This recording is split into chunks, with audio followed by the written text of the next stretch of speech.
first seen qualifying, and now hopefully an incredible race, the Spanish Grand Prix at Sweet Home Ventosa Park. Had one blockbuster hit. Let's see if we can get another. Lights on. It's Sweet Home Ventosa. But what the hell? Oh my goodness. And Algard leads, and Critical Noob they both had a brilliant start there, and there's a massive gap. There was confusion with the start lights, but now it's Algard who just manages to lead in front of Critical Noob, who sends it on the inside into 3 and 4. It's chaos in the back as he accelerates, couldn't get off well. It was very confusing with the lights, I'm going to be honest. But it's Algard who managed to guess it right. He had a good start, but Critical Noob said, I can do one better. Not better enough to take the lead, but it's good enough to just stick with him. Maybe he can wrap one round the outside and then dart to the inside. It's Algard who got the better exit there, and they're side by side. It's soft v medium, and just like we saw in Helsinki, anything can happen. And on the inside is Critical Noob. It's a big moment and a big lunge from Critical Noob as he goes deep, and there's still side on side. Unbelievable battling here, but Critical Noob darts ahead, inches ahead. And I think the Meme Racing driver will lead. It's G-Force v Meme Racing, Algard v Critical Noob. They fought in Marrakesh last season, and they're going to fight here in Ventosa. Lap 1 done, lap 2 begins here in Ventosa. And what a battle as Critical Noob goes side by side and inches ahead and gets him. Does him one. And on the outside into turn 1, leads in Ventosa. But here's Algard on the softs, managing to sweep round Critical Noob. And those softs are coming alive. And now, I guess it's obvious that he's got the faster pace. But Critical Noob, he has the DRS. And he has the straight line speed on that Meme Racing car. And he now has the lead once again here at Ventosa. He says, if you can beat me in the corners, I can beat you in the straights. And now Critical Noob is leading, but not for long, because look at the exit. A powerful exit that he gets. And you can see the Moroccan flags in the stands all waving for him. All the crowd screaming for him to be at the top of the standings once again. So is G-Force, and he wraps around Critical Noob and takes that lead. Side by side, Critical Noob is still there, nearly hits the wall. But a switch back, will it work? No, he goes deep, and it's Algard who leads once again. Yes, they are by a couple of tenths of a second. Although we're only on lap 5 of 32, and from what I can see on my data screen, I don't think these softs are going to last much longer. I can see them lasting up to about lap 9 before the crossover happens and the mediums become the better tire. Oh, Motor's in the wall. Whoa. That's a big moment. Oh. He's in the wall. Stuck on the he's stuck on the sausage curb. He will, in my opinion, he will activate. And he's not going. Oh my god! And over the sausage curb, he just went wide there. Over the sausage curb. And he went rodeo. But the problem is, there's a red light at the end of the pit lane, so those who have stopped can't get out. Everybody who's pitting is now stuck. it's green. And the green light, is train pig! Green now, but they got stuck. They can't. They've lost a lot of time. They won't be happy about that, and neither will their teams. Fernand's off. Fernand is off, and that's a big mistake. For the Costa Rican, who won in Helsinki, who has the championship lead, and who now has been bumped down even more. He was in 14th, but now he's gone off. And this race is looking terribly for him, and Train Pig spins! A slide of the rear. He loses rear grip, and he spins. It's chaos here on lap 11. Outguard pit. He's just gone past me. He's on the medium compound tire now, and yes, the pit lane is open this time. That's gonna trigger. Epic Lexa pits as well. On the mediums. So can Critical Noob, who might just eke out the gap he's already got, and a rear slide and up onto the sausage curve. It's Train Pig, and that's a massive moment. And that's another moment where he's lost a lot of time. He spun, he lost the position to James, and now he's lost a good second or two. This is the rear, but manages to save it, but then goes deep. And goes onto the sausage curbs.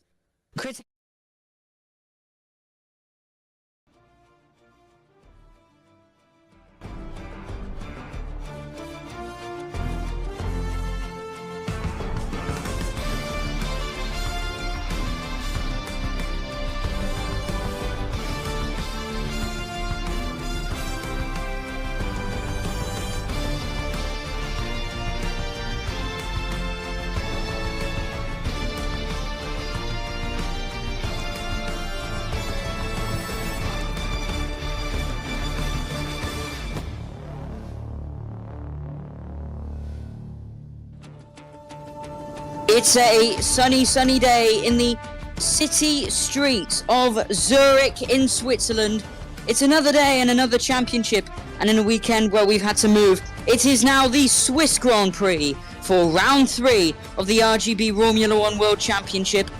It's Zurich, it's the iconic streets, and it's another Romula One round. We've had 2 blockbuster hits, let's have a third, and let's start off with a brilliant qualifying here in the streets of Zurich. I'm your commentator, Kian GP, and alongside me today will be A350 fan once again, and in the pit lane is Nathan to give you all the analysis, data, and of course excitement from Romula One. We also have King Snake as our lovely producer, and Myro the cat, who will be doing some interviews at one point. It's a, of course, iconic circuit in Romula One. Of course, if you've seen the track guide, you'll know that this track is relentless. It will take you out in a heartbeat, and it will be very, very difficult on the drivers. So we should see many spins and many incidents and moments. A350, what do you think is going to happen? Who's your pick for pole? Well, for pole position, of course, the first time I'm here in Zurich. In my opinion, it may be possibly Critical Noob, as if he manages to do very good quali as he did at Ventosa 2 weeks ago. But also right now, of course, it's all different teams who are right now in P1 and P2.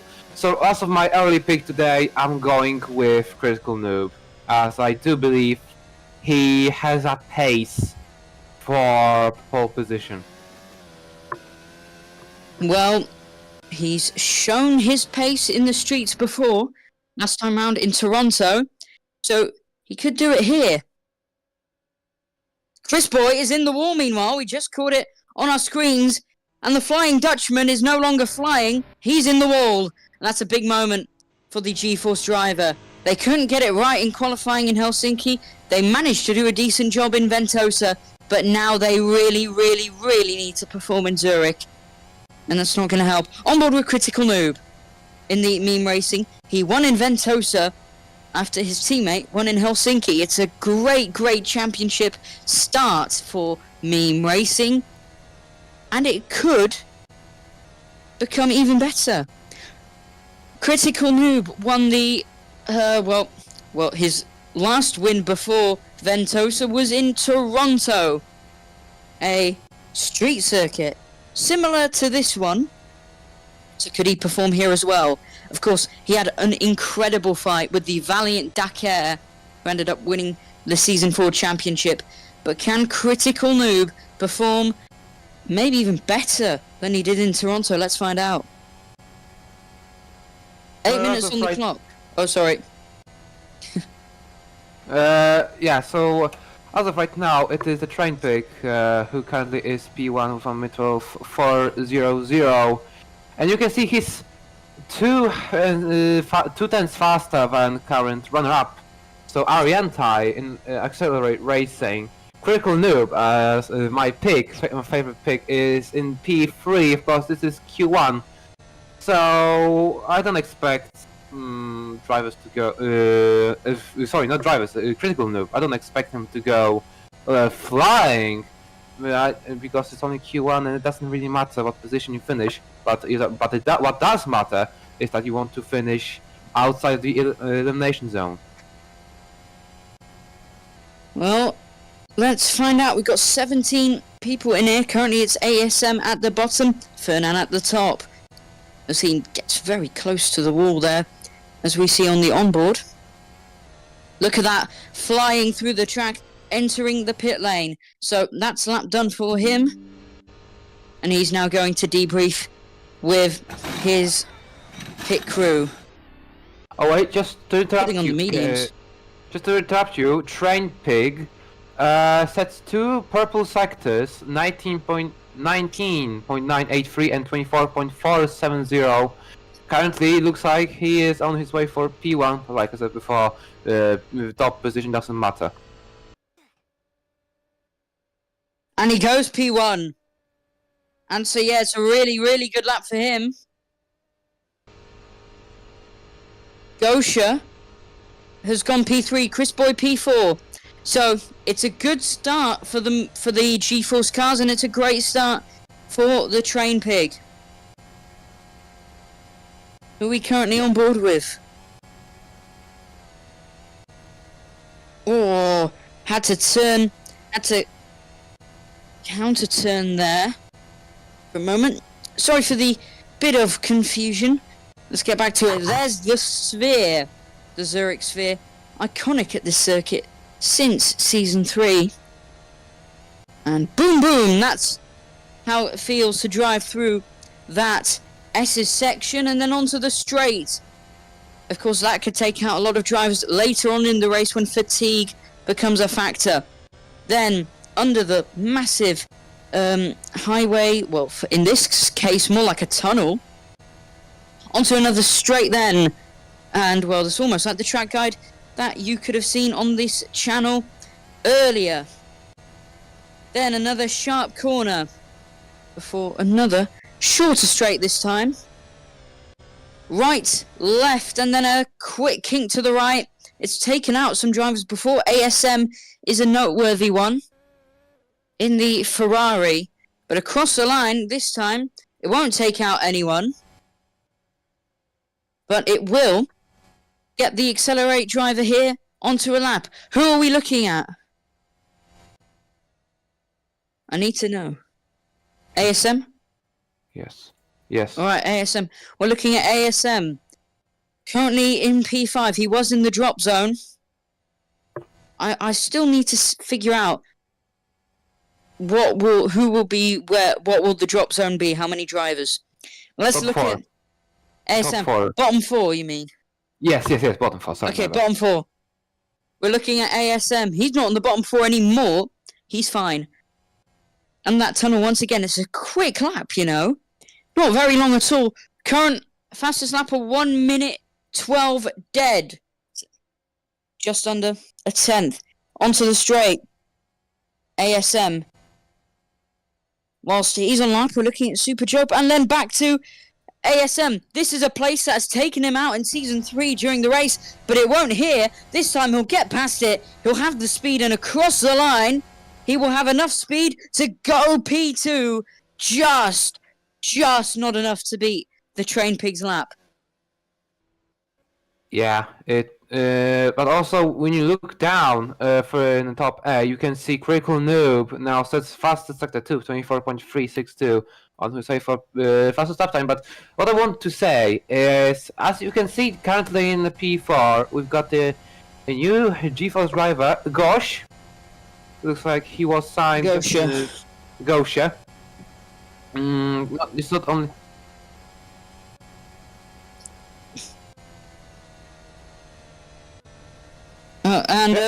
So a bit of confusion with our producer there, but Critical Noob has gone provisional pole with 3 minutes to go. It was a good lap from him, on board with Fernan, I believe it is.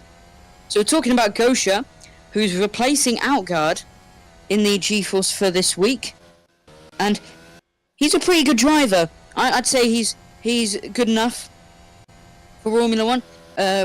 Bit of noteworthy, I've got a bit of history with him, because he's the first driver I've ever seen win in a row racing league as a commentator. It was Formula Volt actually I was wrong, that was Dakar.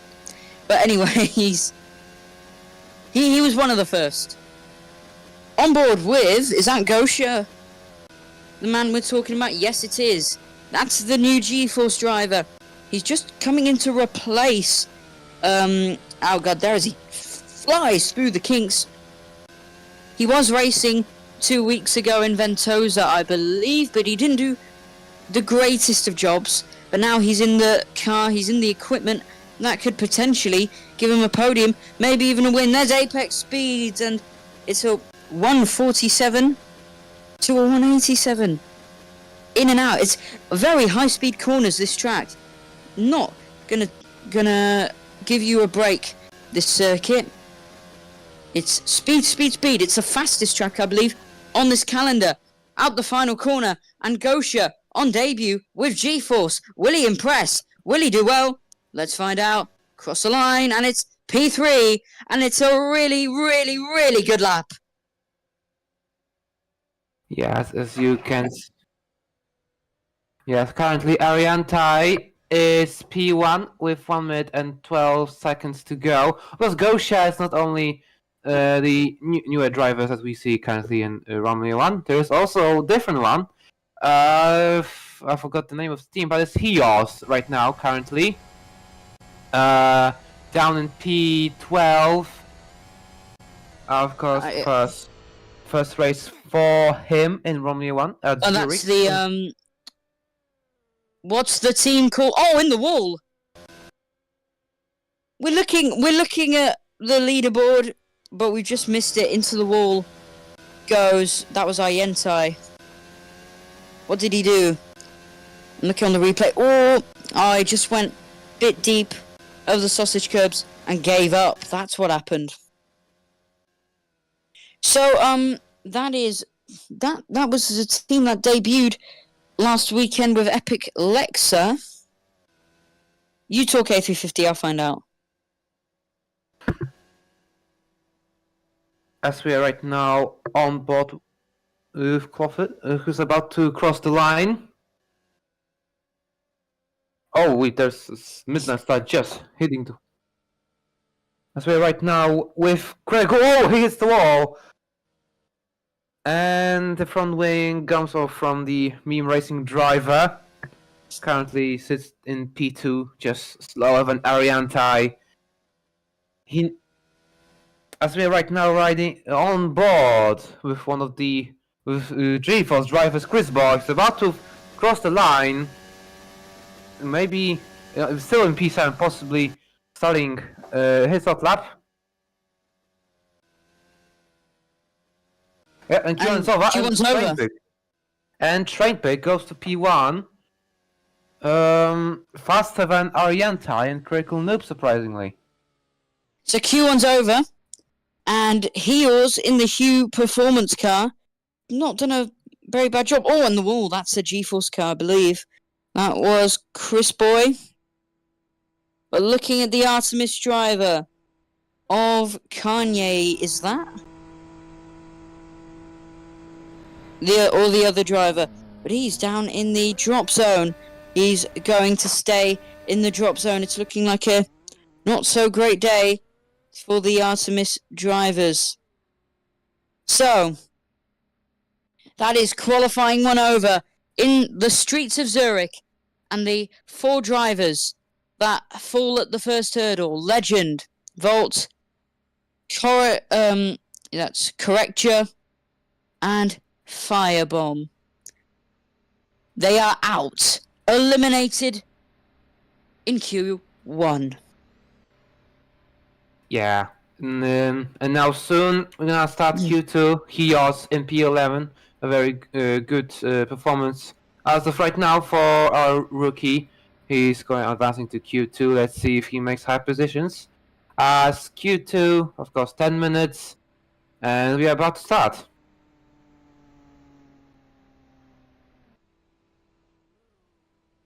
Green flags in the air in Zurich for qualifying 2.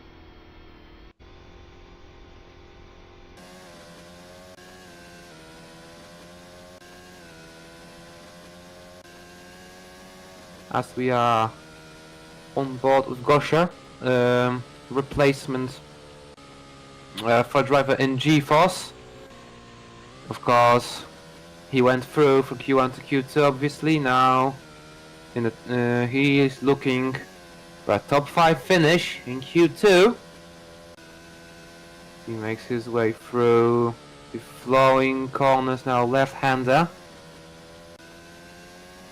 Will he make a big thing? Will he be a big thing as Ariantai was in Helsinki? Will Goshai do the same thing? Gosha. Sorry for my bad pronunciation. Gosha. Ooh, a bounce there. Now that's one factor we have to play in as well with street circuits. The potholes. So, on board with Goshen, the G-Force, let's go around for a lap with him. Of course, this is going to be our live track guide. Down the straight, it's a long, curved straight. Great for overtaking opportunities into turn 1. It's fast. And then turn 2 straight away. It's fast, flowy, and it can catch some drivers out. Great for overtaking opportunities. So is this corner. Not maybe overtaking itself, but to get the exit, to try and get the move done. Then we pass the sphere onto the long curvy straight, and then the S's section. This will take out a load of drivers. And then as he hits the wall, then you get past another double corner in, and then onto this straight. Then this is a brilliant overtaking opportunity as well. It's also fast, it's also flowy, and it's also quick, but it's hard enough with braking to overtake someone. Then another long curvy straight. That's the nature of this track here in Zurich. Hard braking, probably the sharpest corner on the track. Maybe a little less than the corner we just had. And then another right, left, and then a kink.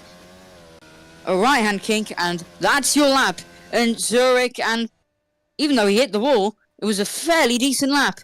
What will that bring for Gosha? It'll bring provisional pole position. That's a really good lap. Watch out for Critical Noob. Cross the line, Critical Noob will beat him. Gosha took provisional pole, Fernan beat him, and then Critical Noob beat Fernan. What's Meow? Look at Meow. Meow goes P1. Meow is improving, and he's also impressing. Meow had a really good performance in Ventosa, and is now provisional pole position here in Q2. Oh, that's a spin for Heos. That's not a good moment. And not a good look for him. No damage on the car, it seems like. But that's his lap over. So that is surprising. Meow in provisional in P1 being faster than Critical Noob and Fernan. Kian, I didn't expect that to happen. And the gap is pretty small, yet still pretty important for Meow, since he's P1 with 6 minutes to go. As of right now, there's still one of the Midnight Star drivers without a... And Fernan, meanwhile, sorry to talk over you there. We're going to have a look at Fernan in the Meme Racing. He won the opening race in Helsinki, and he's on the lap right now.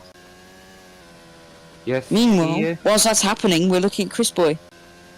Continue. Yeah, so like you said before, Fernan is on his out lap. He is looking to improve his lap time, possibly overtaking his own teammate up to P2, or maybe even trying to get that P1 away from Meow. As of right now, it's too early to say if he will manage to take P1 or not.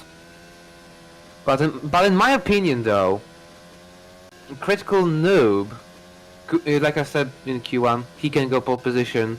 He just needs to get the job done and overtake one driver.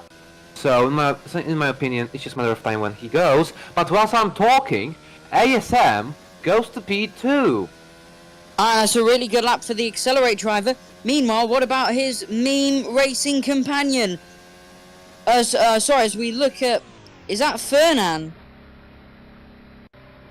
I am confused. We were looking... Okay, so that's Chris Boy. We were looking, Fernan, and then we went to Chris Boy on the onboard. He seemed like right there. Right at the same spot. Either way, we're looking at Fernan. Now we're looking at Critical Noob, currently down in P3. I say down in P3. He's doing a good job anyways. The question is, can he get provisional pole? Kink. He survives both walls, and as he gets onto the straights, Critical Noob is going to go provisional pole position. He beats Meow's time, and he also joins Meow in the 111 gang.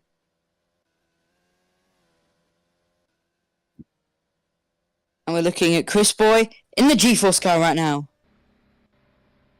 Yeah, so as of right now, the Train Pig, Hios, Kenny, and DJ are the current drivers who are at the elimination zone, since there is a Q3. And so as of right now, they need to focus and they need to improve if they wish to be, if they want to be in the last qualifying session. As of right now, it doesn't look they will, but we just have to find out in the next couple of 3 minutes or so.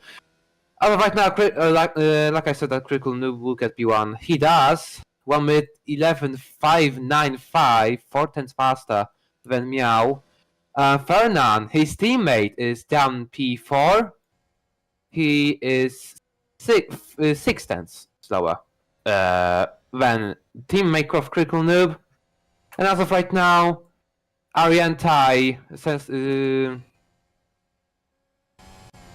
as of right. And we are looking at Ientai, is that? Yep. Oh! And off he goes! That's a big moment for Ientai in the Accelerate. What happened? We'll have to have a look at the replay. Right. I think we got a replay of it. What happened there then? On board with Ientai. He goes very wide, smacks that wall. And loses his time. He might not have enough time to... No, he might not have enough time to set a lap. Ientai is currently in 8th place, so I don't think it'll be that important, but he's going to be in... He could potentially be in the drop zone, yeah. So it's risk for Chris Boy. Yeah, Chris Boy, Ientai, sorry. Yeah, as of right now, Gosha is in P7. He is improving, has personal best sector 2. He's about to cross the line. Let's see. Oh, no, not quite. Still P7, 1 minute 12, 100.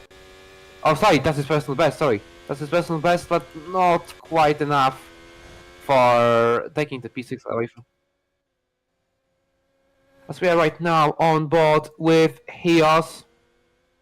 Currently down in P14, doesn't look like he hits the wall at the exit, and it doesn't look like for him to improve. Wait, as I say, he has green sector 2, possibly improvement. Oh no, he aborts his hot lap. He has 48 seconds to go. Will he try for last chance, or maybe is that it? He's right now about to be in the last corner. Yes, he does. He is starting another hot lap, and all his hopes of being in Q3 are put in his final hot lap with 22 seconds to go. Well, let's see what happens there. As we are looking at Super Jope, I think that is, or is that the Train Pig? Either way, let's have a look at Heels, the man in the Hue Performance.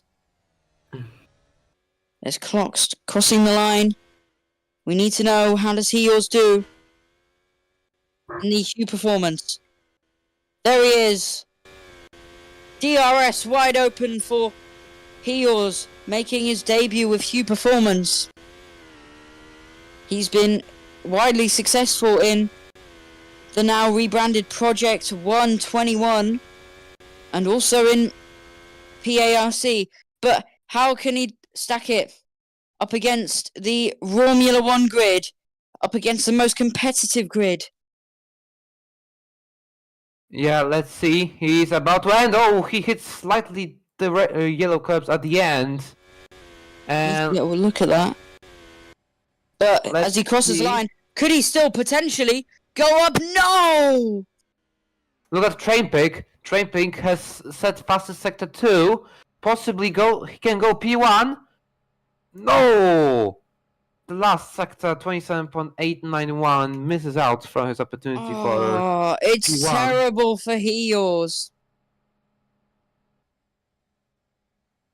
So it's going to be bottom 4 that go out in Q2, I believe, which in this case will be Super Joke, DJ, Kanye, and Heels. Yeah, that's Is it not right? yeah, that's not have huge performance, and he also wanted, but it is what it is. Remember, it's just qualifying, and now they have to focus on the race strategy and the race itself, because they can start low, they can finish high in the race. So as of right now, it's the end of the chapter for qualifying. They have to focus on the race, as the qualifying 3 should start very soon. And in my opinion, Kian, it's going to be a close millisecond battle for pole position.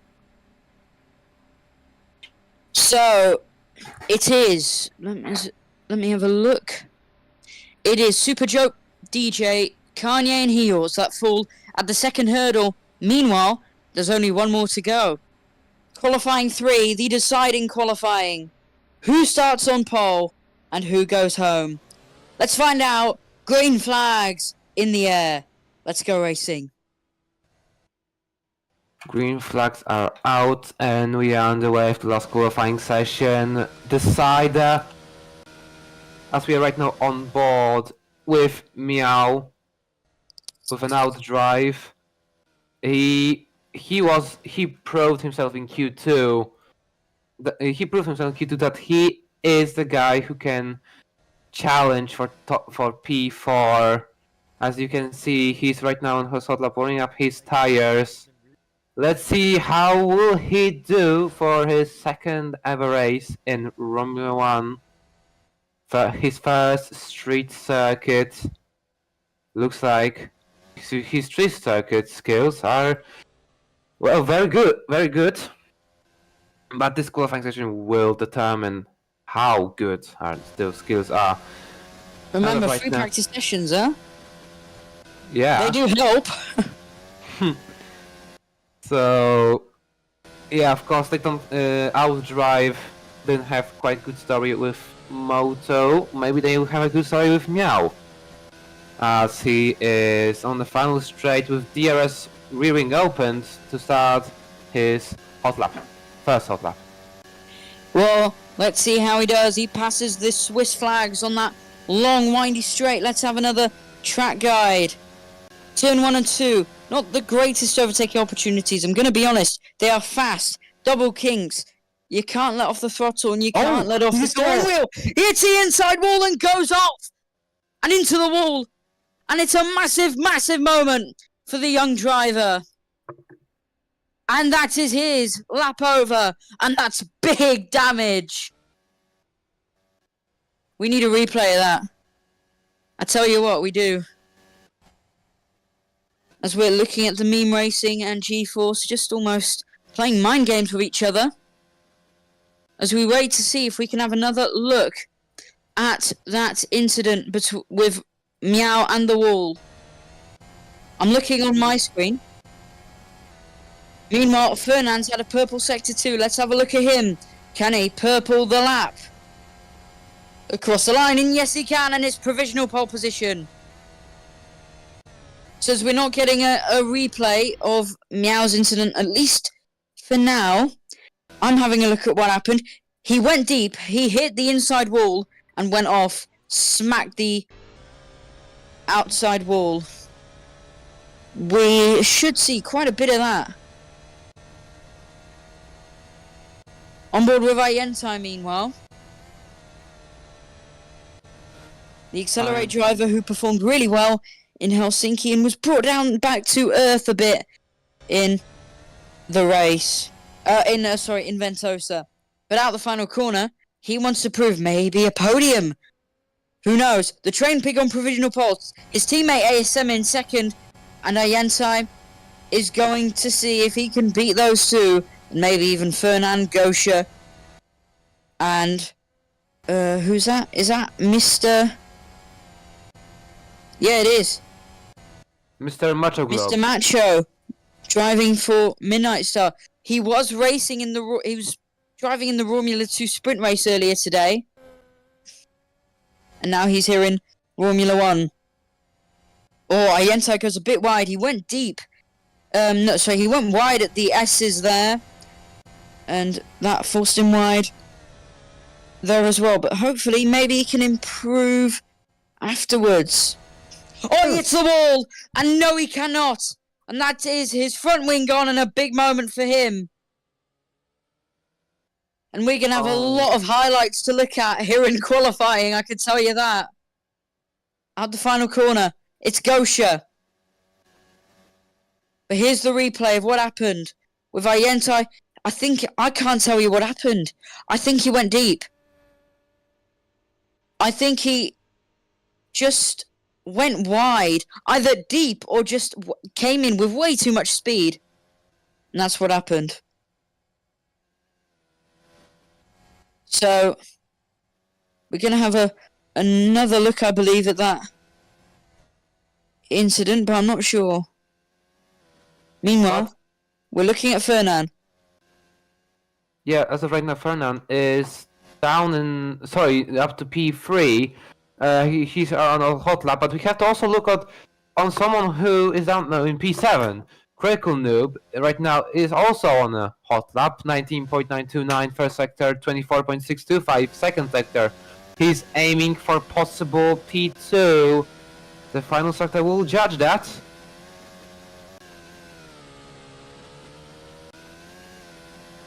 And Critical Noob goes to P2, while Goshua is also about to end.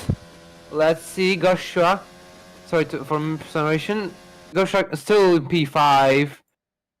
With improvement of 12.362. Critical Noob, fastest sector 3, 27.233. So he just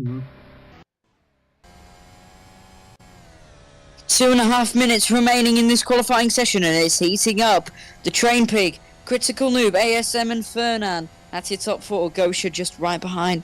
Then it's Mr. Macho making his debut in Romula One. He goes wide right there. Ayenta is down in 10th. He's not doing very well. He'd like to improve. He's 3 seconds down on clocks. That's abysmal. Yeah, and Ayenta is still in the last guy in Q3 without with the lap time, but not the position Accelerate wants. One of ASM P3 and his teammate Ayenta in P10. Remember, Onward with Meow, he's the young driver, doing a very, very, very good job, currently in 8th on this first street race. He goes wide there, but you know what? Many drivers have. Maybe it's just a faster line option, using more track out the final kink. And across the line, he's about to go. Will he improve? Let's find out. Across the line, and Meow will go up to P5. And our driver will be very, very, very happy with that. He's had a really, really, really good start to his career.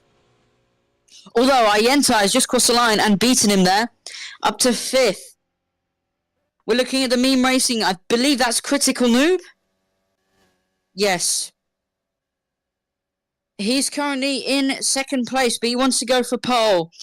Remember, he won in Toronto last season after a brilliant, brilliant battle with Dakar. So he knows his way around street courses. And I believe, was it him that won in Season 3 here? I'm not sure. But that doesn't matter. It's about now. And he wants to go for pole on that meme racing. He pretty much needs to go for pole on that meme racing. Starts the lap. It's going to be his final lap. Turn 1 and 2.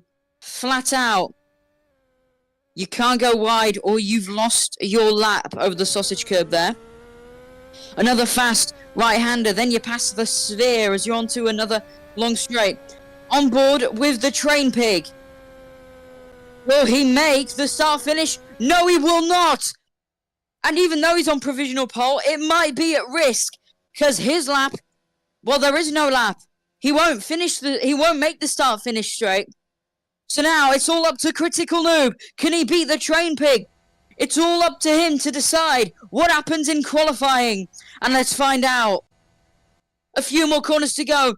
It's a high-speed straight. Then a sharp left-hander goes wide, but many drivers have. That might be the optimal line there. Then, final few corners, nearly hitting the wall, nearly hitting the sausage curb, onto the straight. Will he take provisional pole? He's gonna cross the line, and he's gonna set the fastest lap, surely? No! And the train pig has done what? Well, for about a minute, he didn't know he would be able to do. Aientai finishes, and it's the train pig who scores an important pole position for his potential championship in Formula One. For a second I thought Critical Noob would get that P1 away from Train Pig, but just improved not enough for that P1. It was small margin, but this Train Pig on pole position here in the Zurich Grand Prix. In third, we've got ASM, one of the Accelerate racing cars. In fourth, Chris Boy. In fifth, we got Fernand. Sixth, Arentai. Seventh is Clocks. Eighth is Meow. Ninth is Goshua. And at last, we have Mr. Magic Globe in a Midnight Star. Well, it's been a brilliant qualifying here on the bustling streets of Zurich, down at the Swiss Grand Prix. We're about to go to interviews with some of the drivers. It's been a, fun qualifying. It was dramatic at the end there. You're looking at the sphere, which is looking at the race. It was looking at qualifying, it's about to look at the race. Meanwhile, let's go down to pit lane in just one moment there. Just waiting for the interviews to be set up. So, let's go down to pit lane and let's go down to Myrocat for the interviews with Fernand in the meme racing car. We've got Fernand up here, we still need to get Myro up here. If Myro doesn't answer, I'll do the interview. Myro. Okay, there we go. Down to pit lane, where Fernand will be the first of many to be interviewed. Down to pit lane with Myro. Take it away.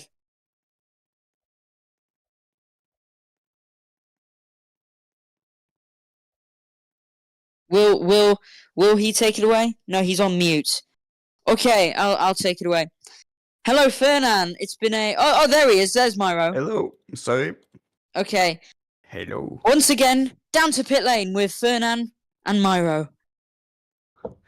Hello. What are your first thoughts after this qualifying? Are you happy with your time or not? Given the circumstances, yes, I am happy that I got P5. It's sad that I didn't get points, but I'm in a much... How do you say? I'm on a better state. Like, I'm actually in shape for the race, unlike Ventolsa. Do you think you have a good chance in the race? To win? Yeah, Or... I think we all have the chances. I tried some race pace and I saw that I was on the pace, so I hope I should be fighting at least for P3 today. You will be happy with P3? Yes. If I get a win, I'll also be happy, but I can't exert myself too much. Okay. Do you want to say something in the interview? Did something happen in the qualifying? You want to clarify? No, nothing really happened, except that I am only able to attend one practice session, so That's it. that plus Did you I'm ready not for the really race? a quali guy. You're prepared? Yes, absolutely. Okay. That's good to hear. Yeah. I don't know. Okay, well, Sorry, thank you, Fernand. We'll see you down on the racetrack. Good luck. Thank you. See ya. Good luck. Next up, for interviews with Myro. Yes. Do we Who's have next? anyone? We want If interview. not, oh, we've got Heels. Back down to pit lane, this time with Heels. I'm back down to pit lane with Myro. Yo. Hello again. What are your first thoughts after disqualifying? Are you happy with your results? I'm surprised I made it out of Q1, so I'm sort of happy. Yes. Yeah, Did you making it out of making it out of Q2 was possible. I wasn't a good lap, but I decided to mess up sector 3. Okay. Did you crash then or not? No, I just went wide and hit the sausage curbs on the final corner. How did you prepare for this race? I had one practice session, so I just did hot laps. That's all. Sort of. And also for you, what are your expectations? Do you think you have a good chance to win or P5 or?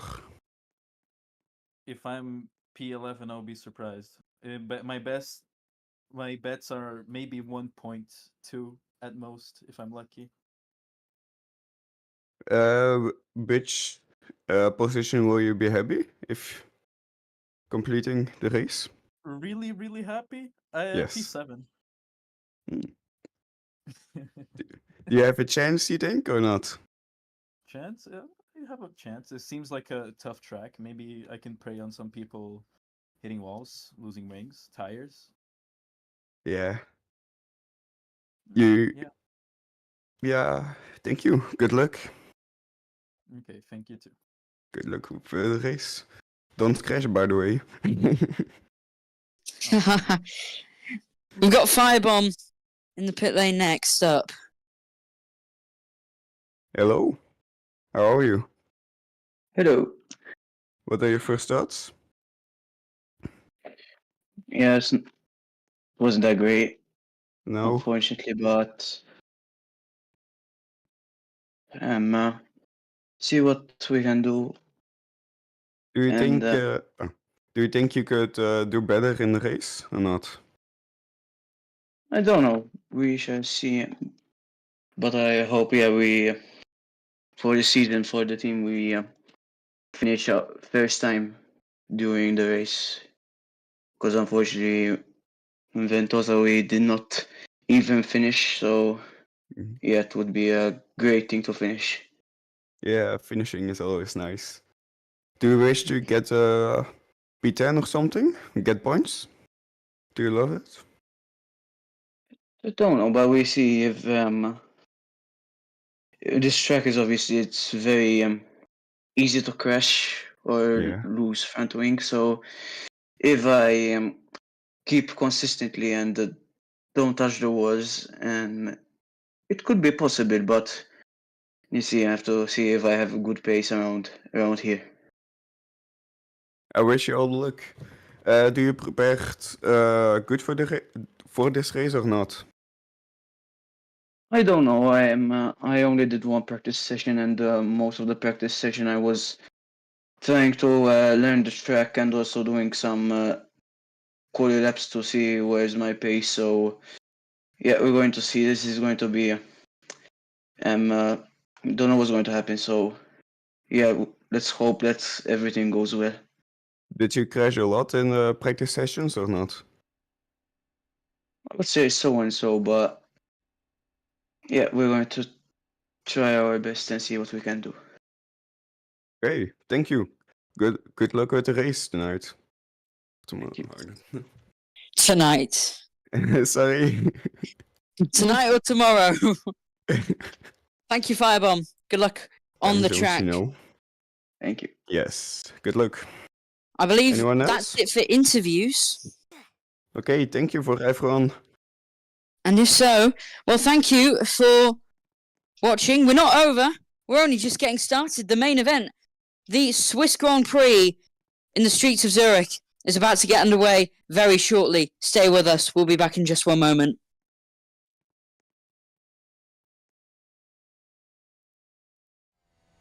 And here's a lap of the Zurich International Street Circuit. It's a long start-finish straight, not an actual straight either. It's a fast but flowy first straight until you head down into turn 1. A fast double corner where, well, it's quite high speed so you don't have to brake that hard. It's not the greatest overtaking opportunity either.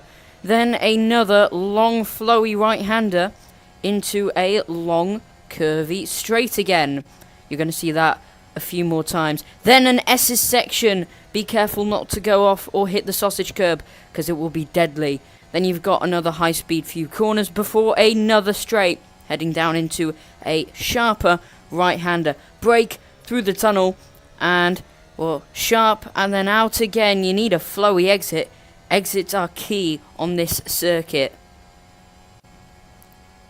Then another flowy corner. That's part of the straight, so that's a third flowy straight, until another fast left-hander into a fast right-hander, and then a long left-hander again, and then out of the final corner and cross the line. And that's a lap of the Zurich International Street Circuit.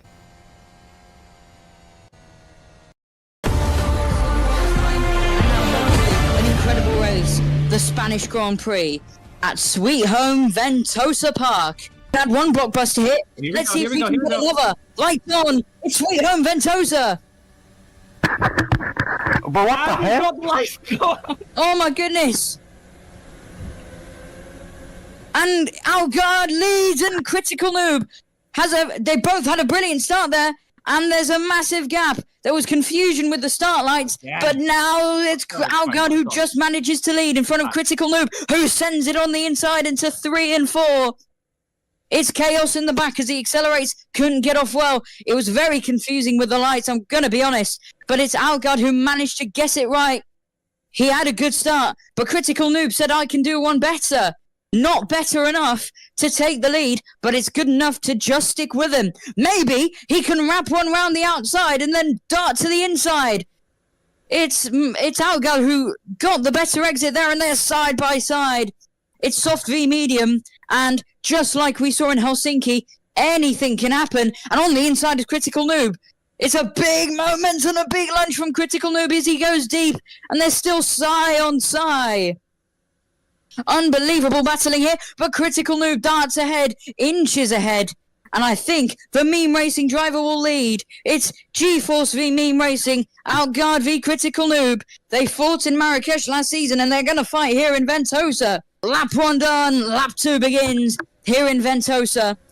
And what a battle as Critical Noob goes side by side and inches ahead and gets him, does him one, and on the outside into turn 1, leads in Ventosa. But here's Outguard on the softs, managing to sweep round Critical Noob, and those softs are coming alive. And now, I guess it's obvious that he's got the faster pace, but Critical Noob, he has the DRS. And he has the straight line speed on that Meme Racing car, and he now has the lead once again here at Ventosa. He says, if you can beat me in the corners, I can beat you in the straights. And now Critical Noob is leading, but not for long, because look at the exit. A powerful exit that he gets, and you can see the Moroccan flags in the stands all waving for him, all the crowd screaming for him to be at the top of the standings once again. So is G-Force, and he wraps around Critical Noob and takes that lead. Side by side, Critical Noob is still there, nearly hits the wall, but a switch back, will it work? No, he goes deep, and it's Outguard who leads once again. Yes, they are by a couple of tenths of a second. Although we're only on lap 5 of 32, and from what I can see on my data screen, I don't think these softs are going to last much longer. I can see them lasting up to about lap 9 before the crossover happens and the mediums become the better tire. Oh, motor's in the wall. Whoa. That's a big moment. Oh, He's in the wall. Stuck on the he's stuck on the sausage curb. he will, in my opinion, he will activate. And he starts going, oh my god, he's And over the sausage curb, he just went wide there. Over the sausage curb. And he went rodeo. But the problem is, Wow. there's a red light at the end of the pit lane, so those who have stopped can't get out. Everybody who's pitting is now it's stuck, green. and the green light, Oh, is train pig! green now, but they got stuck. They've lost a lot of time. They won't be happy about that, and neither will their teams. Fernand's off! Fernand is off, and that's a big mistake for the Costa Rican who won in Helsinki, who has the championship lead.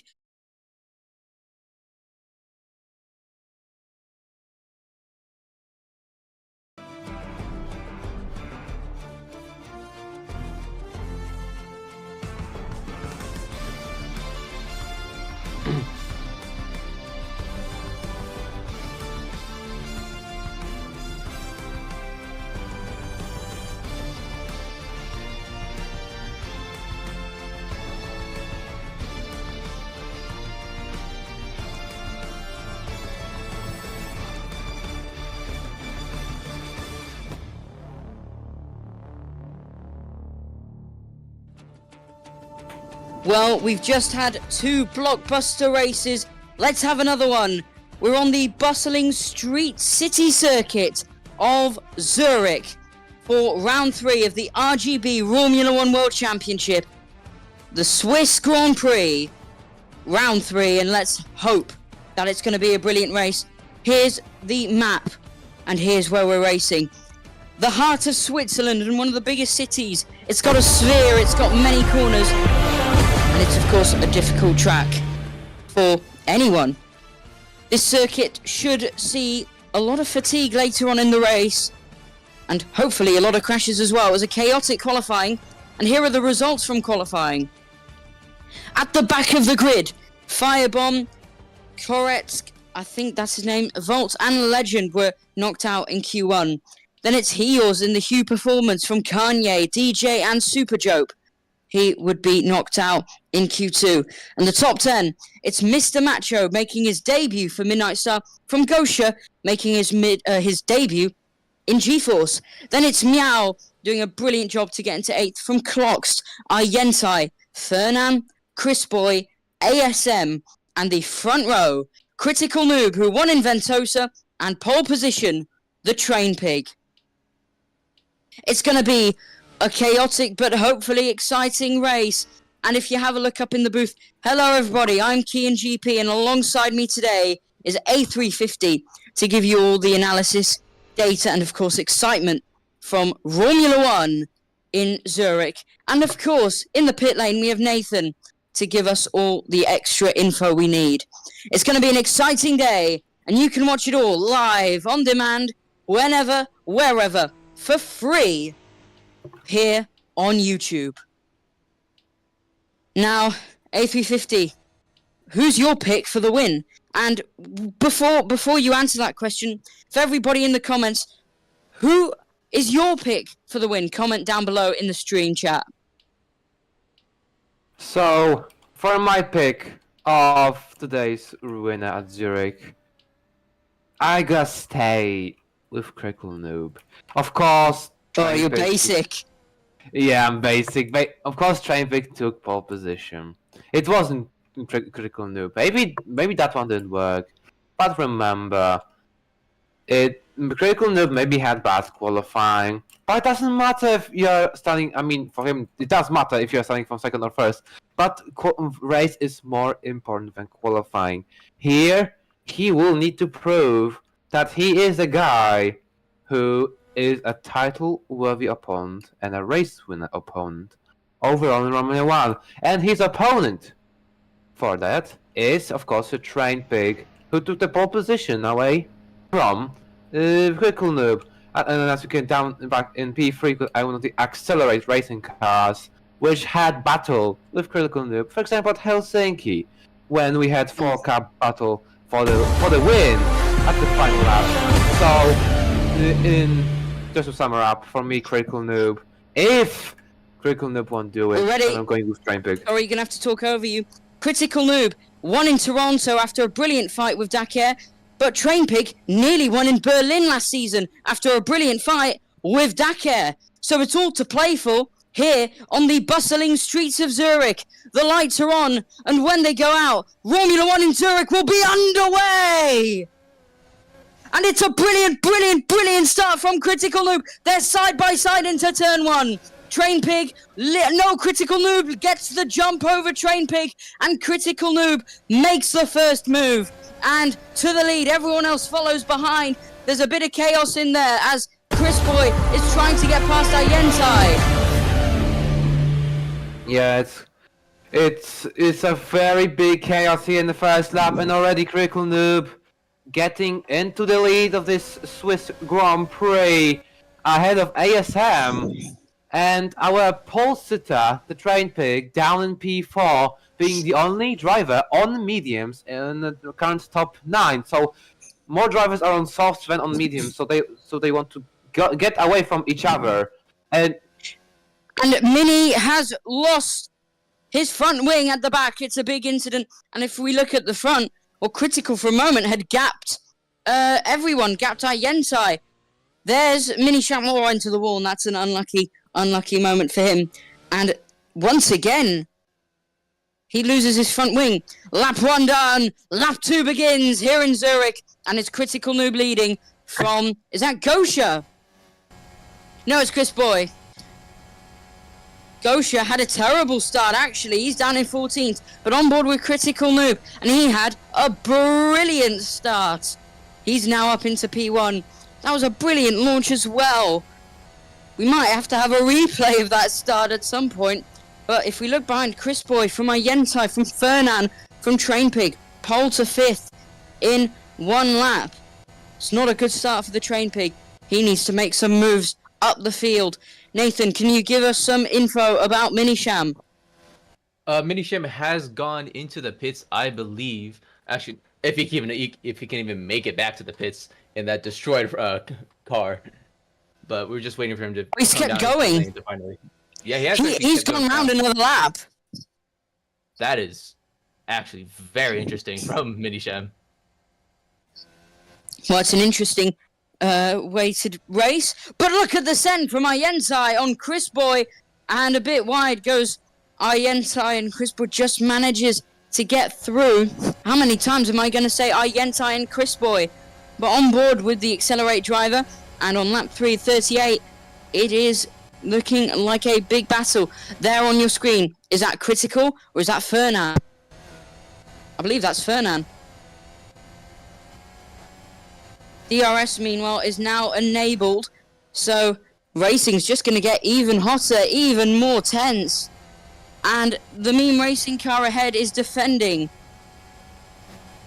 Boom, boom. That's how the S's work. And through goes Ayentai on Fernan.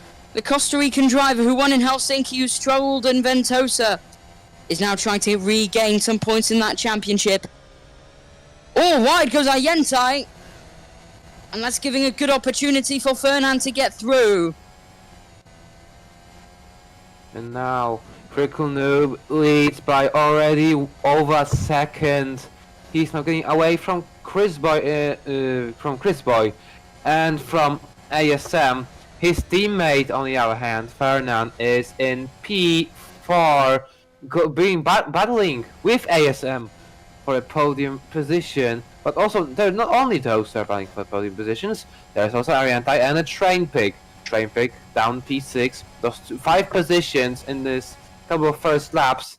The previous. Oh! Off goes Ayentai! And onto the sausage curbs, and that's a big moment for the Accelerate driver. And he's lost a lot of time. Now he's behind Trainpig. Let's have a look at the YouTube replay. What happened? He came in with way too much speed. Way too much speed.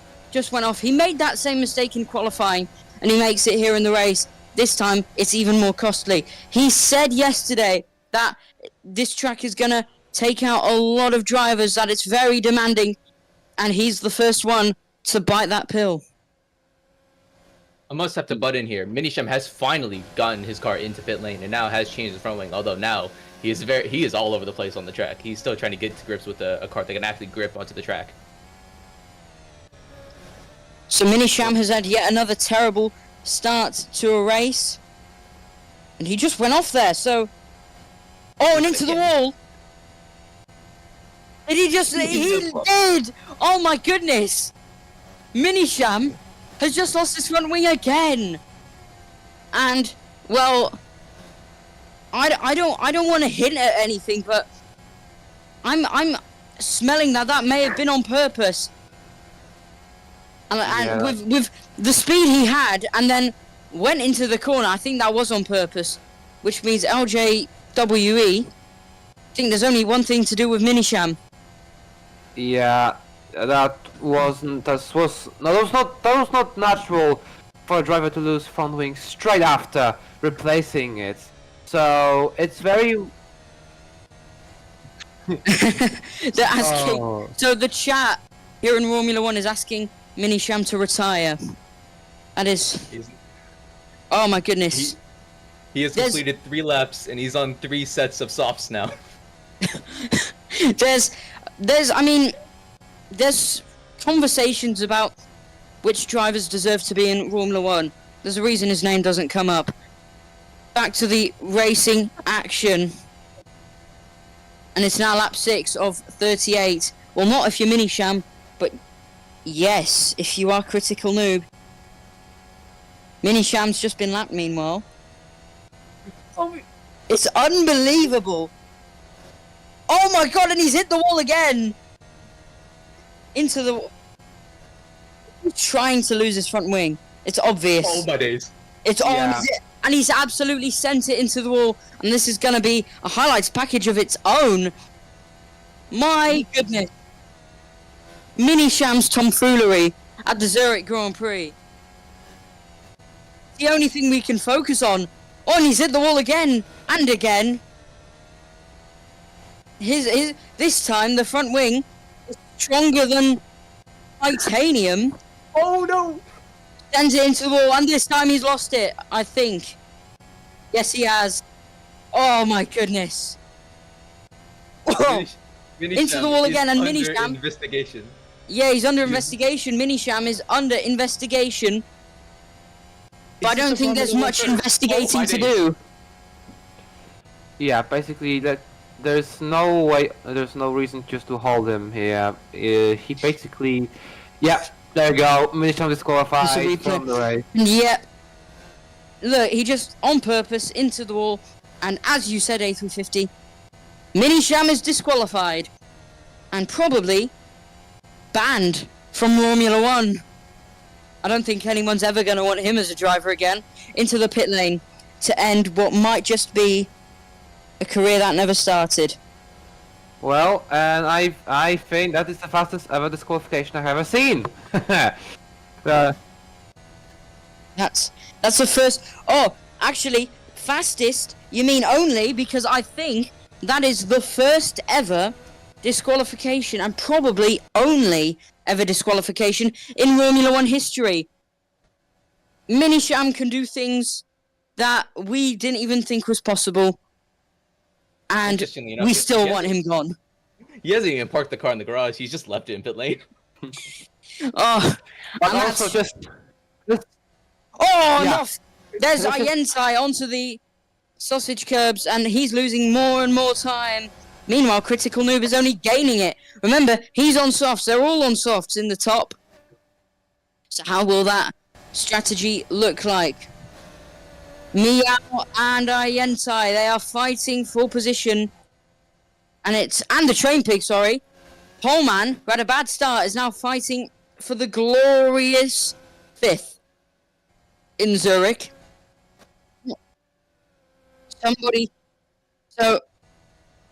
Somebody in the chat said, what? What was it? Okay. But back to the racing action. Ayentai sends it. Oh, it's 3 wide! 3! Abreast into the turn, and Meow, I think, got off the best of him. Yes, he did. We're looking at the Train Pig now, who... Well, he is in between. Of course, currently, it's 4 drivers ahead of these 3. It's Fernan, ASM, Chris, Boy, and Critical. And it's the most exciting race at the front. But remember, strategies are play. Only thing is, the top 6... Oh, sorry, the top 5, the Train Pig isn't. They're all on soft. So the Train Pig's on medium. So he's probably the only one that could actually challenge Critical Noob. yeah. But in my opinion, Train Pig is trying to stay out longer than every other driver, and he wants just to start on softs later. And we have already blue flags for Legendary Void, as he pitted already for hards, and that's not what the team wanted for them. He's down last because Minisham being disqualified. Yeah, but also, Nathan, what do you think of strategy for the Train Pig? Does he want to do undercut or maybe an overcut? Based on the fact that he's on the mediums, I believe he will do a sort of overcut, at least for the first stint. Maybe he'll go into the softs when everyone else is on the mediums, and hopefully he can catch back up to the lead with Critical Noob. It will be a tough challenge, though, for the Train Pig. And what's the pit schedule looking like? When are all the drivers coming in? Do you think, at least? Honestly, maybe around lap 12, possibly 13, unless they have done a lot better with these softs. Oh, we've got a crash! Oh, and it's a big No, firebomb. And it's no, the other LGWE. Both of the and that is terrible Oh my for the LJWE team. Because it means both of their cars have crashed. One's disqualified and one might be out of this race. It's an unbelievable day. Not a good one for LJWE. But as you guys were talking about of that team, I'm not going to pronounce it. Meow won, Oh! and now he's down P7 with 4 seconds to Ariantai. Oh, and that's very disappointing. It's very disappointing for Meow. But, Nathan, talk us through this pit stop. Down to you. Firebomb onto the mediums. Now, well, he was on the mediums. Now onto the hard compound, looking for a very long stint. Hopefully, he can make it to possibly what for his pit window, and possibly onto another set of mediums or softs to go to the end. Well, strategy is going to be very, very interesting on board with the Train Pig. Start on pole. He's down in 5th. Would have liked to be up there. But instead, we're just going to have see at who wins this battle. It's a bit chaotic. Of course, a 3-second gap to Critical Noob between Crit and Chris Boy. And then a 2-second gap between Chris Boy and Fernan in 3rd. So it's Meme Racing 1st and 3rd. As of right now, it's going good for them. But they have to remember they're on softs, and what they want to worry about is Train Pig, as he's on mediums. He's going way different strategy than Meme Racing, meaning he wants to, like Nathan said, slightly an overcut. So he wants to stay away for a long time and build up the gap so that he can have a sort of ish free pit stop. As Train Pig had some moment there.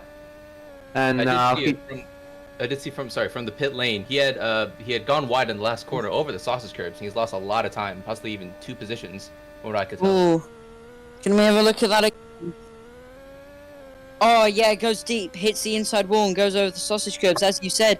It's a mistake that caught ASM out in Season 3, but he clipped it with the rear tyre, so he spun. This time, just misjudged the corner. And, oh, someone's lost his front wing, and I think it's the Artemis driver, Corsa. No, it's what the hell? Oh, yeah, it is. And off he goes and into the wall. And that's his big moment for the Artemis driver, who's just now been lapped. No way it's going to be Minisham thing all over again. This is... Okay, he just crashed out. Oh, and that's a big moment, and into the wall. And now his tyres are gone, just like his front wing. And that's the first, I would say, proper DNF of this race. Okay, maybe not proper, because he did... Oh, well, it's more proper than Minisham. How did he even do it? Did he literally just run into the... Oh, he didn't even bother to be careful.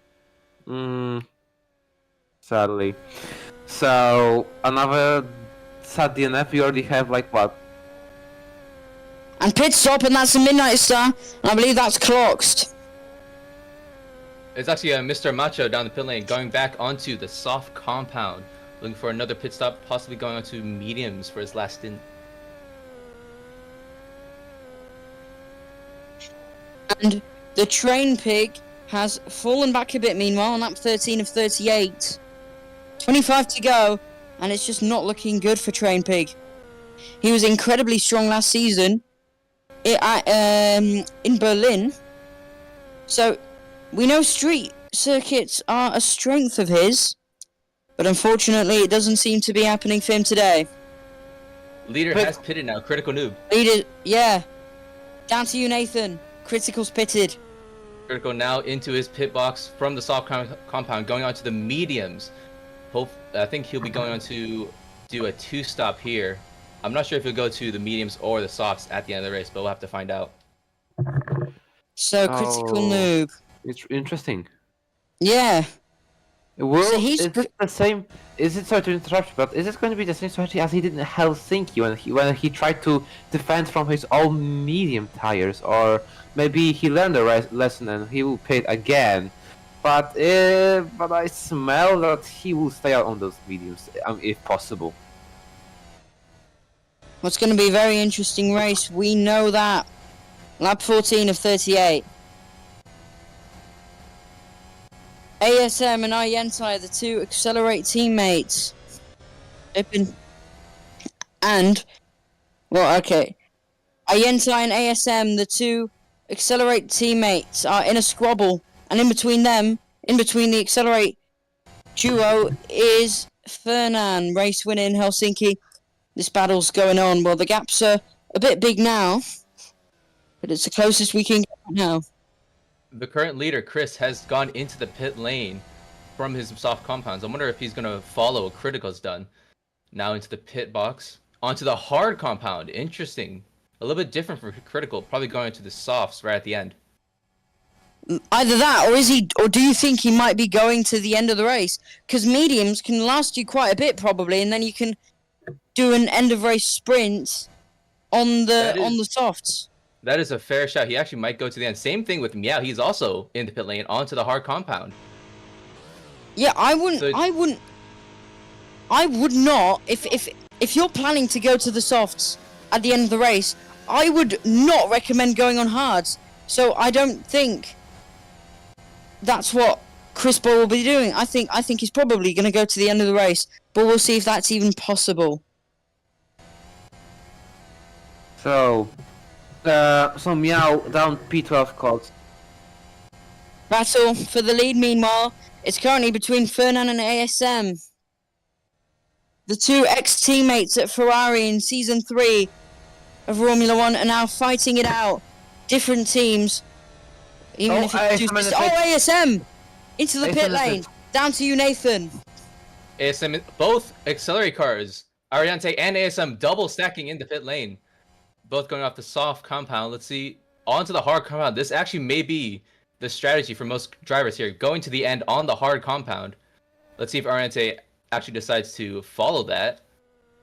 Now in the pit box, also on the hard compound. So if they can somehow stretch these hards to the end, this would be a very interesting strategy because Critical is on the mediums. Oh, hello. Super is also. And currently, we're looking at it. Train Pig is now position 2 on the mediums. Fernand's still got to pit. He's on the softs. He's in the lead. Well, but you look at this. Yeah, go ahead. I must say, while the ASM and Ariante were pitting, Super Yelp also decided to come into the pits and go onto the soft compound. So that will probably mean he'll go to a 2-stop, possibly another set of mediums. Well, it's going to be a very, very, very, well, I'm hoping close race here with strategy-wise. It's Fernand from the Train Pig, Clocks and Critical Noob. It's very mixed up. Fernand's Who will also win? decided to pit. Who? Fernand has also joined everyone into the pit lane. Race lead. He's pitted quite late then. Lap 17 in the Train Pig is where he started in the lead, but he didn't stay in the lead for long. It's the man that's now behind him by a few seconds, Critical Noob, who took the lead off the start. So, Heels has just had, well, probably the best strategy call of them all, because he's now up into 4th. He was knocked out in Q2, well, no more. He's up into the top 4, and that is a brilliant. Heels without the front wing. Well, Heels has lost his front wing. Yes, Heels has lost his front wing. Oh my I can't goodness! confirm he has no front wing. So, was that a mistake he just made now? Possibly, yeah. And think you cursed him. the commentator's curse could not be more of a thing than here. Yeah, look at that. He's losing a load of positions. A debut Yeah. to forget about. Unlucky, my Well- friend. Unlucky. Well, it's not over. He still have 20 laps, so it is way not over for him and his huge performance. Even though he's the only one who's attending the race, which is far more incredible. But as of right now, Critical Noob back in the lead. Damn, that's crazy. Yeah. So Train has actually gone to the pit lane. That is why he's gone into the hard compound, going to the end. That'll be very interesting between him and Critical, because Critical is still on his mediums from about lap 12, lap 13. And so currently Fernand is out fighting with that Meow Orientai. I'm seeing Meow. So it's been a chaotic race here, lap 18 of 38. 20 more to go. Who will win here in Zurich? Find out. I have to mention this. Hayaz, on the mediums, has decided to pit onto the soft compound, going against everyone else's idea of a one-stop, at least for the medium starters. I'm not sure how this is going to work out for him. Well, Zurich has seen an amazing battle. Let's just have a look at the sphere there that we're passing. Watching down on us as we race. It's Critical Noob in the lead from Chris Boy, ASM and Ientai. Almost pretty much the exact same as how we started the whole pit lane moment. The moment we're talking about was like 5 laps long. Critical Noob in the lead has had time to settle into those mediums. Meanwhile, we're looking at the Train Pig, who's had a little less time, but enough time to be able to follow Fernand. This is for position. And now, Train Pig is battling with Fernand for the top 5 position. DJ's front wing has just fallen off the car. And even worse, potentially game over for the driver who was doing a pretty good job. He was up in 11th. That's done. He might now be out of this one. Yeah, we saw more loss of cars losing the front wings. First Hios, now DJ. We had lots of very interesting DNFs. For example, Mini Sham. Oh, that's like disqualification. Sorry. Yeah. So now, so Critical Noob in the lead, but look at this. Look at this. Critical Noob on medium. So we've Go got. into the wall. Oh. DJ. Oh. And Critical Noob, 100%. Win. Jesus, I didn't even know that. So, Critical Noob says we're looking at the race. Currently, it's Critical Noob with a 12-second lead, absolutely dominant in this race, which makes sense. He won in Toronto, as I've mentioned so many times. He's got skill at street circuits, and he's definitely got skill here. He's got a 100% win rate here, which means, yes, Critical Noob is the only driver to ever win at Zurich. No one else has won. It's only ever been him. So, can Critical Noob keep that up, A through 50? Possibly, but when you see at the timing tables when I Critical Noob on medium, so you've got Chris Boy, ISM, Ariantai, the Train Pig, Fernand, Meow, Clocks, Gosha, all of them on hards. It's so well, only one driver is on mediums, and that one driver, of course, is Critical Noob. So, actually, no, sorry. No, actually, yeah, I'm right. So Critical Noob, in my opinion, will still have to pit somewhere in a few laps to go, and Chris Boy and the drivers right below him want to stay on those hards until the end of the race. So they all want to dethrone Critical Noob from P1 with 18 laps to go. So we just have to find out what Critical Noob will do.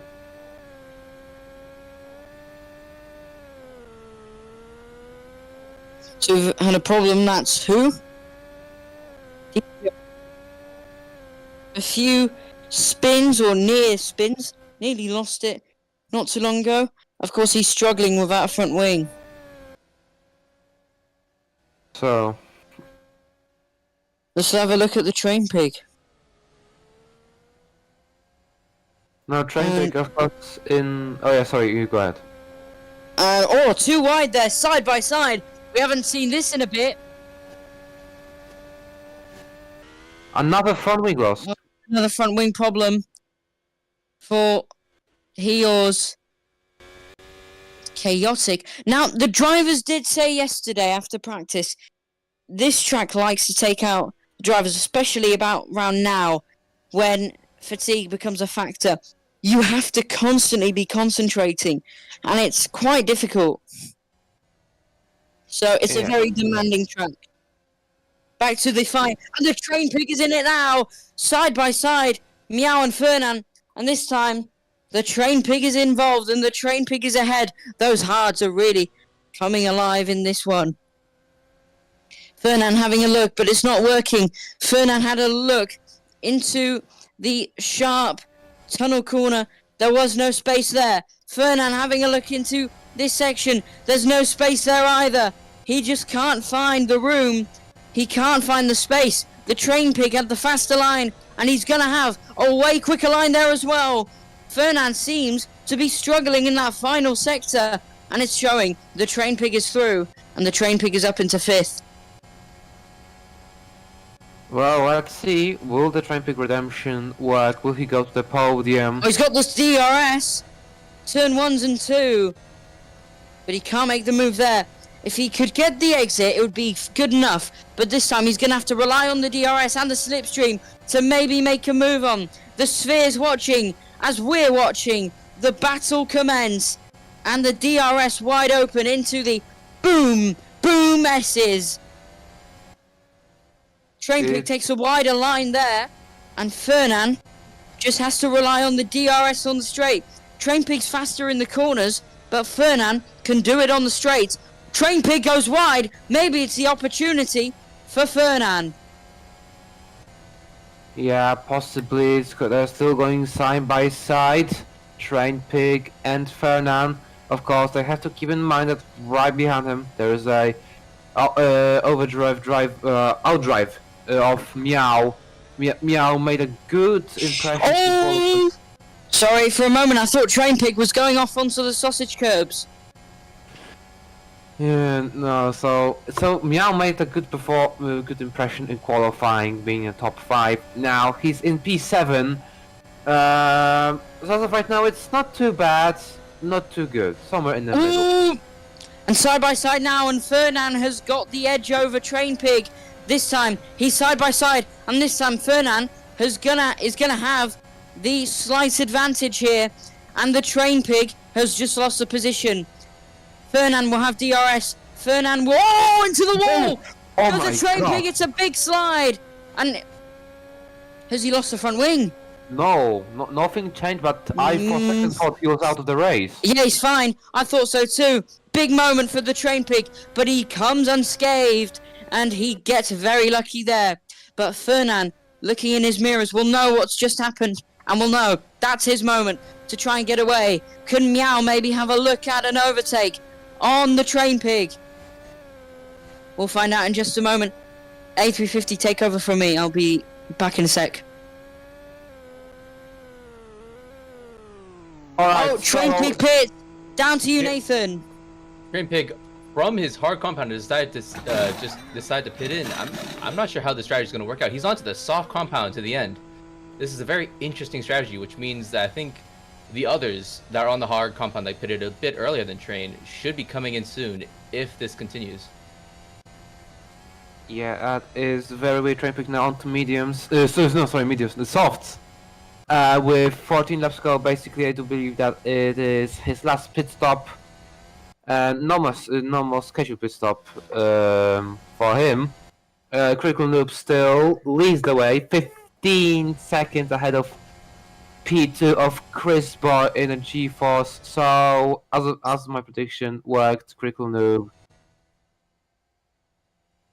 Yeah, a little bit oversteer there. He's right behind from the Midnight Star of Mr. Macho Globe, who is back racing in Romula One. He was in the Romula 2 earlier this week. Now he's Romula One, and let's see, will our poster to overtake Midnight Star? Answer is yes, he does. And the Train Pig has not had a bad race considering the start, but the strategy has not been great for him. We're looking at Ayenta, I believe that is. Oh no, sorry, ASM. Oh no, we are looking at Ayenta. Rumble. And Critical Noob, meanwhile, is struggling a bit. There's Ayenta slipstreaming past Chris Boy. Kinks, and they're about to come to lap heels as well. On the outside, it's well, not a three-way battle, but the lap cars make it look like that. Ayenta's through on Chris Boy. No, sorry, ASM's through on Chris Boy, I think that is. And yep, Chris Boy also goes wide and a bit deeper into the wall. And that's a big moment for the Dutchman, who's now lost a load of time. And Critical Noob is in the pits. He decided this is now his time to take the pit stop onto the soft compound, and now straight to the end. He'll be coming out, I believe, should be behind ASM and Chris around that battle. Onto soft. ASM, I think ASM will overtake Critical Noob. Yes, it will. So now the question is, ASM on hards, if he stays out, will Critical Noob on the softs now manage to catch up to ASM and pass him? Or will ASM pit and it will be a runaway victory for Critical Noob? Either way, it's all looking like Critical Noob's race to win with 11 laps remaining. But will he win? Let's find out. Stay with us. So he has to gain now 7 seconds to our current leader. His teammate is right behind him, and his teammate is battling with Meow as of right now. So his teammate is Paddle is trying to survive in P5, and Critical Noob is trying to gain on to ASM. The first man he needs to overtake to get ASM is ASM's teammate, Arientai. He's very close to get that Accelerate car. And in a moment of maybe a couple of turns, we're gonna see a Meme Racing car overtaking first Accelerate Racing car. Currently, Chris Boy is in the Accelerate sandwich, but not for long. He's still going to be in that Meme sandwich, but this time it will be Critical Noob. Race winner in Ventosa, championship leader, who could go on to the victory again. It's like no one can stop him. No one's ever managed to stop him in Zurich. And I don't think they will here. Look at the exit. That Critical Noob gets, that's unbelievable, and he's through to the third spot here in Zurich. And Ayentai can't do anything about it. He's had a good performance, and he's done well enough, in my books at least, to say he's done really well. But the question is, could he still get a podium? ASM, his teammate, is leading. The only real person I feel like Ayentai could beat is Chris Boy, and he's far up the track. It's not looking likely. Yeah, so Critical Noob. First driver overtake checked. Overtaking Chris Boy is his next target. He's very close to Chris Boy. Of course, it's hards versus softs. Old hards versus fresh softs. And in my opinion, is it Arientai? No, I thought Arientai's in the pits. So Critical Noob now shortly will get past the GFO driver, and he'll just gonna gain closer to our current race leader ASM. It was strike one with Ayentai, and now it looks like just a lap later we could see strike two with Chris Boy, and then of course it's on to the race leader ASM. Critical Noob is in another world. He's dominated here in Zurich. Pow pow and the S's once again. He's dominated here in Zurich like he has every single season, every single year, and it's only a matter of time before he does it here. although he's had to work a little bit harder than usual. But on the inside, and Critical Noob is a daredevil, clearly. He's sending it on Chris Boy, and it's strike 2, and it's off to the final man, the man in front, ASM, for hopefully for him, and hopefully for the Meme Garage, another runaway victory, another dominant victory here in Zurich, with just 10 laps to go. Not even. 8 laps to go.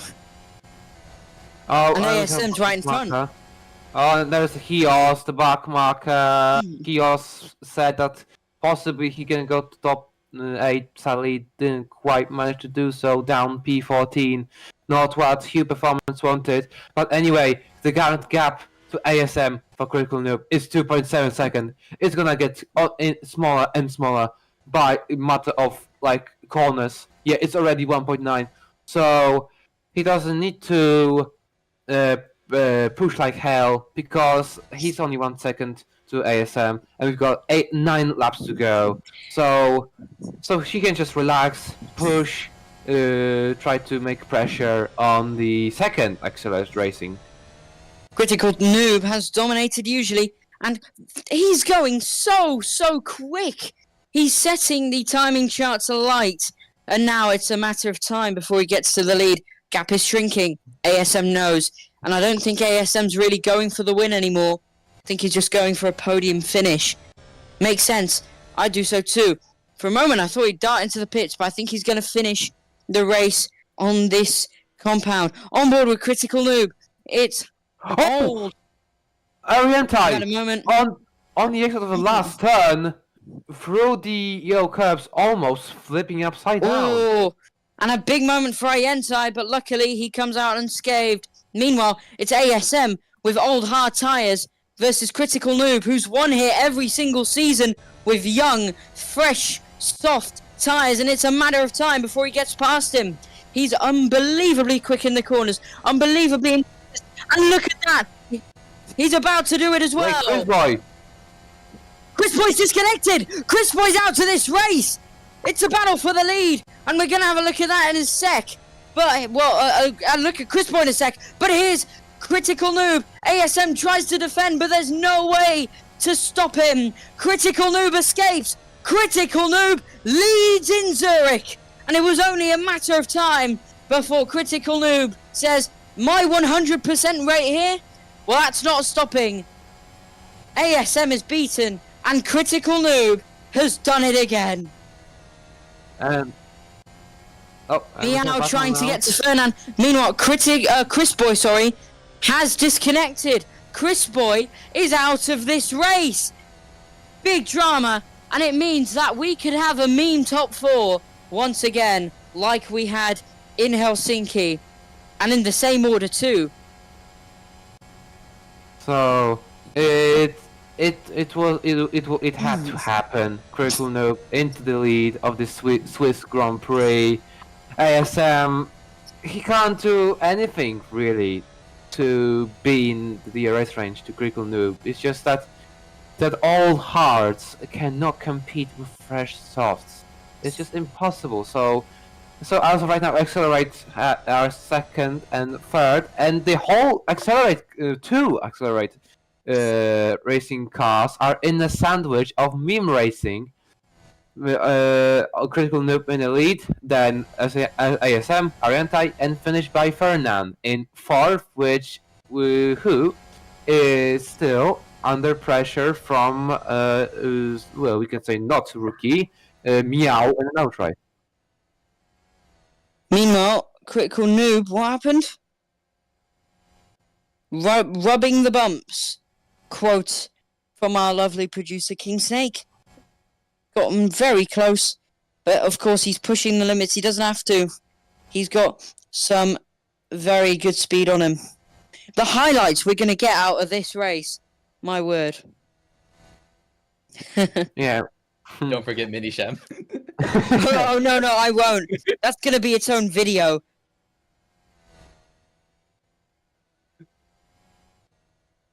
So, yeah, in my opinion, the first topic, it's not going to be Critical Noob or Hampson Rainway. It's going to be Minisham and his incredible driving skills, of course, with no offense.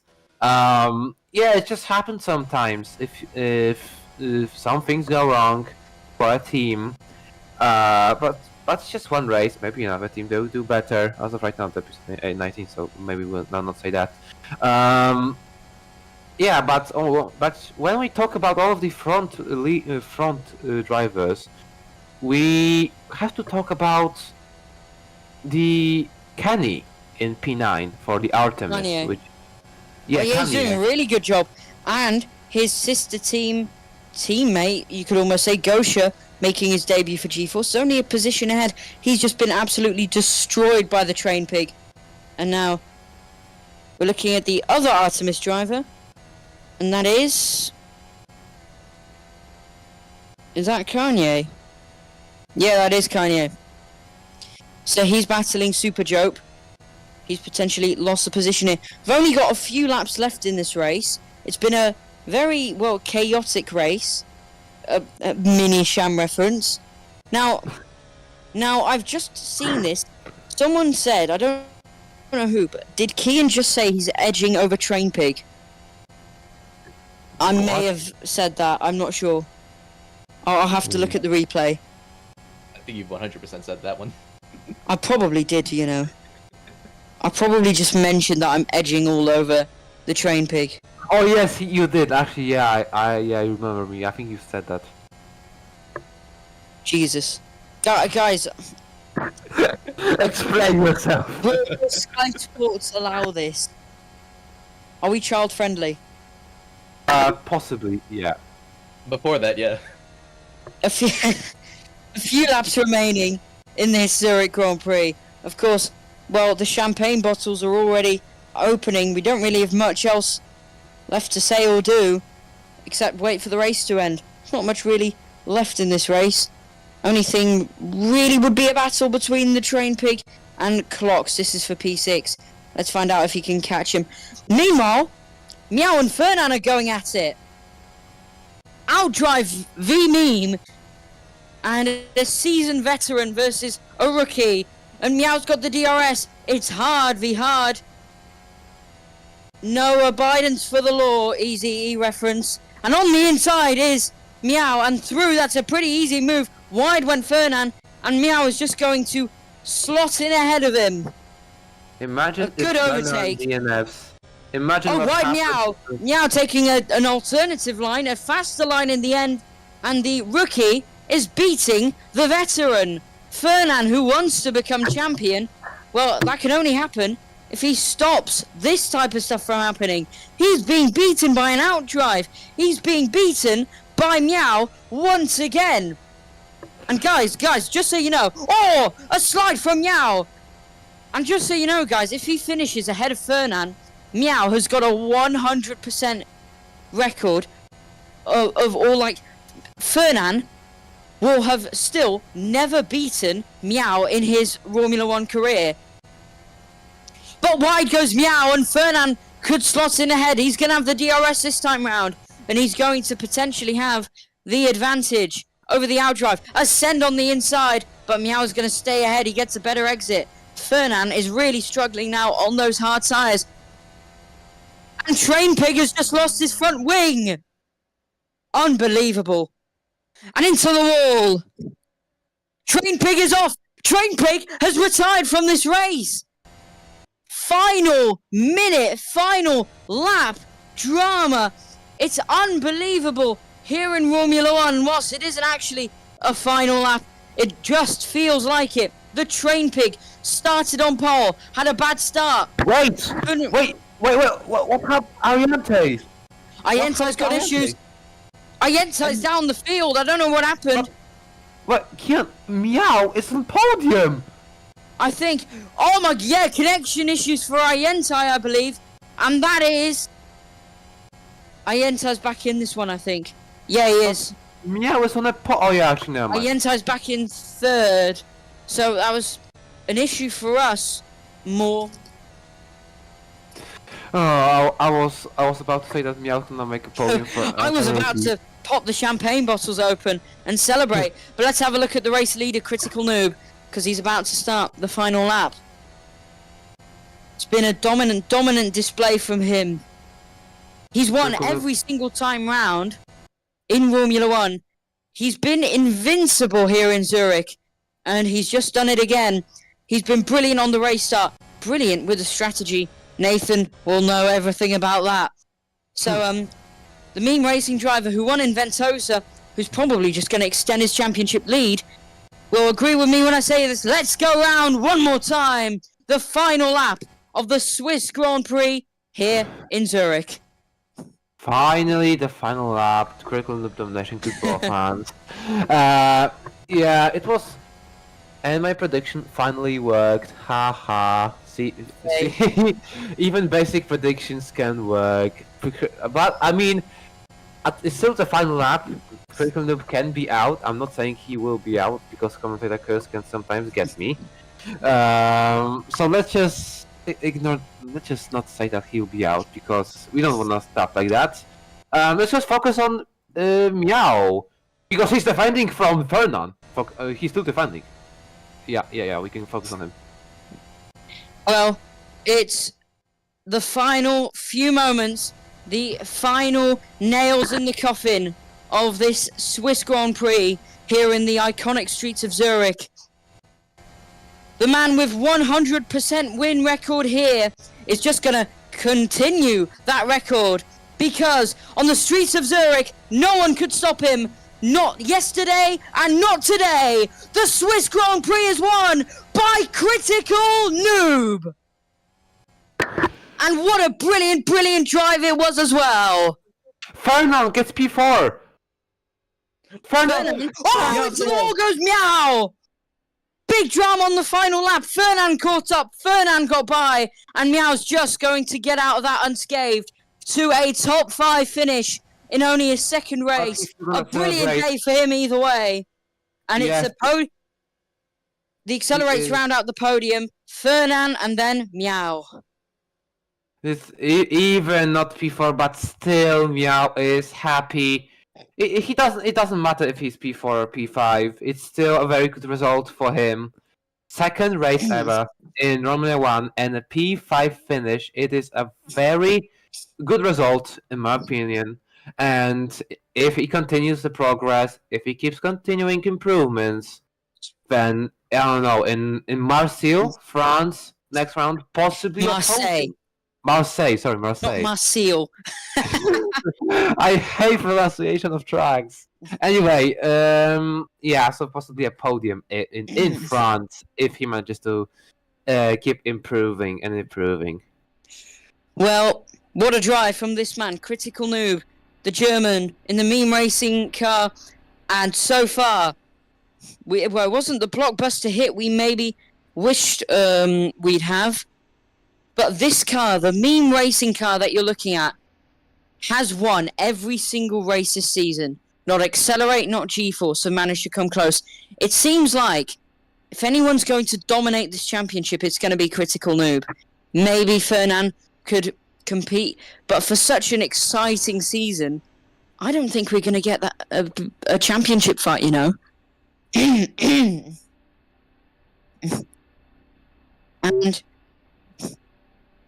And so, well, lovely producer did just point out, even though meme racing has won every single race, Accelerate have finished with more points than meme this weekend.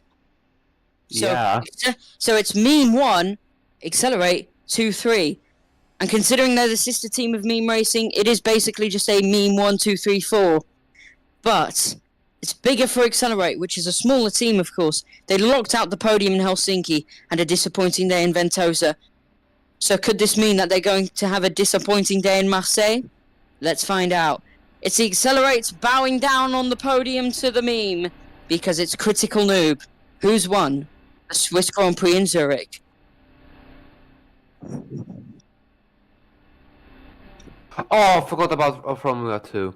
In a moment, we will have interviews. It's the top 3 in Zurich. Let's go down to the pit lane and paddock, where let's talk to some of the drivers. I'm here with Who am I here with?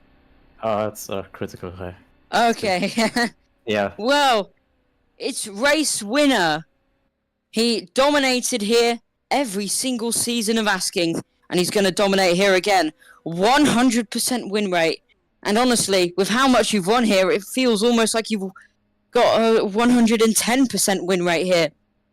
It's the race winner from Germany for Meme Racing. 2 in a row. It's Critical Noob. Hello.